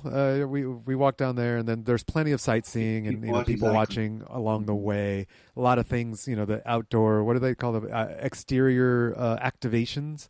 Yes, exactly. Yeah, interactive zones. Interactive zones. Yeah. So there was a lot to see. It was Which cool. is cool because you guys watch that stuff go up. Yes. And Yes. If we walked down there, it was cool to see it. Yeah, it was definitely cool to see how it got shipped in, and then they start setting it up, and then the final thing. It's like, yep. I saw that. I saw all those pieces and boxes over there. That's cool. Yeah. And then now it's like now it's just normal. up. Yeah, it's just up and running. I like next time next Comic-Con, I'm gonna try and volunteer or something to one of the people to the companies that set things up. Oh yeah, I think that'd be really cool. That'd be cool. Yeah, I can get into that. Yeah, definitely want to get into that. Yeah, so next year I'll figure it out. So that was Saturday, Sunday. Yeah, just worked, then recovered. This weekend was Jacoby's birthday dinner at Red Lobster. We were planning to just. He's better. What's that? I mean, it was a while ago, but it's a little. He seems like it. Yeah. He's better. He's partying. So there you go. Yeah, just a chill. 100 people showed dinner up? at Red Lobster. Yeah. Did you eat anything? I did. I forced myself to eat the steak. I ordered a sirloin with some veggies, and I forced myself to eat. It helped when I'm drinking. It helps. Like I can force myself more to eat more when I'm drinking than if I'm not drinking. If I'm sober, eating is almost triggers a disgust feeling. I was going to say, I remember you told me when you you couldn't eat anymore because you're like, oh, it doesn't taste good anymore. Yeah, it's a trip. But when I'm drinking, I can still eat and it doesn't taste bad, and I don't feel the disgust feeling. I still feel full, but I can still push past it, and it doesn't escalate quickly. Like when I'm drinking, it feels like when I'm normally too full. But I know how much food my stomach can stretch to fit. So I was like, yeah, I can eat a steak. Come on. Yeah. So that was this Saturday, and then yesterday we just chilled. We watched Twisted Metal. We ended up just watching Twisted Metal all day. Watched the CrossFit Games because they were this weekend also. So that's always fun to watch. You gave the show more of a chance than the video game. Yes, I did. I did pull up some of the bios that are in the game. just to just to to see, just to see if Were it there a matches lot? up with any of the characters. Yeah. But it was fun. Are there other characters besides Sweet Tooth that are in the show, in the game? I think like the cops, there's the lawmen and the holy men, I think are all references to the video game. Oh, okay. The convoy is a reference to the big rig that's in the game. Oh, okay. There's the lawman, that's a reference to the cop car. Makes sense. Yeah, so there's definitely references. I haven't seen any motorcycles because I know the motorcycle was in the game, but I haven't seen any motorcycles in the show. It could be a hard vehicle to use in the game. Oh hell yeah, dude, that's hard to use. I mean, you'll be fast, you get away quick enough, but but then you get you try to make a turn, limited. You can't turn around. It sucked. I tried playing the game a little bit. Yeah, you try to fishtail and use I have 2 Gatlins on the side or some missiles or some shit, but and then you're gonna get smashed. I'm trying to think of what kind of vehicle I'd want. Yeah, so that was it. That's pretty much my weekend. Uh-huh. Yeah. Sweet. Are you good too? Or you? Yeah, no, we're all caught up. It's a long, lengthy episode. I hope you all appreciate this, man. We had fun recording this, so hopefully you guys enjoyed this episode 741. Yes, sir. Okay, just making sure. Oh man, again, we'll be back to our regular scheduled program unless something happens. But for now, yep. Sunday. It's looking good. Thanks for calling in. Thanks for your point. The points are the points are pointed. Exactly. They're appointed. They have been appointed. Pointed. Yes, appointed. So we don't ever fuck up the door. And if you don't like your points, Robert, talk to HR. Call Fonso or some shit. Oh wow. That's the HR box. That's it. Suggestion box. Right next to the suggestion box. But thanks for listening, everybody. Really appreciate it. Thanks for the Patreon, paid subscribers. Really appreciate y'all. And as always, don't forget to like and subscribe. All that good stuff. Watch my YouTube videos are on there. Hit the like button. Check out Fonso's YouTube channel. Yeah, me and Tony are on there having fun. Getting some book signed. All cool cosplay shit. There was a funny one where the Thing walked. Oh, I didn't show you that one, Tony, on Saturday. There was a guy dressed up as the Thing. And he walked by and I go, hey, what time is it? Like in the movie. Without missing a beat. Way. Without missing a beat, he looks at me and he goes, it's around 12 o'clock. I fucking died. Daniel. And his mouth move, he has the jaw thing. I'm going to send it on the messenger. I'll send it to you guys in the group. I'll send it to you in the thing. It's so fucking funny. Without missing a beat, he goes, it's around 12 o'clock. We fucking died. It was so funny. But it's on the video. It's actually on one of the videos. Day 3, yeah. But I've been your boy Fonso. We ride together. Harley, we die together. MCP, Bad Boys for Life.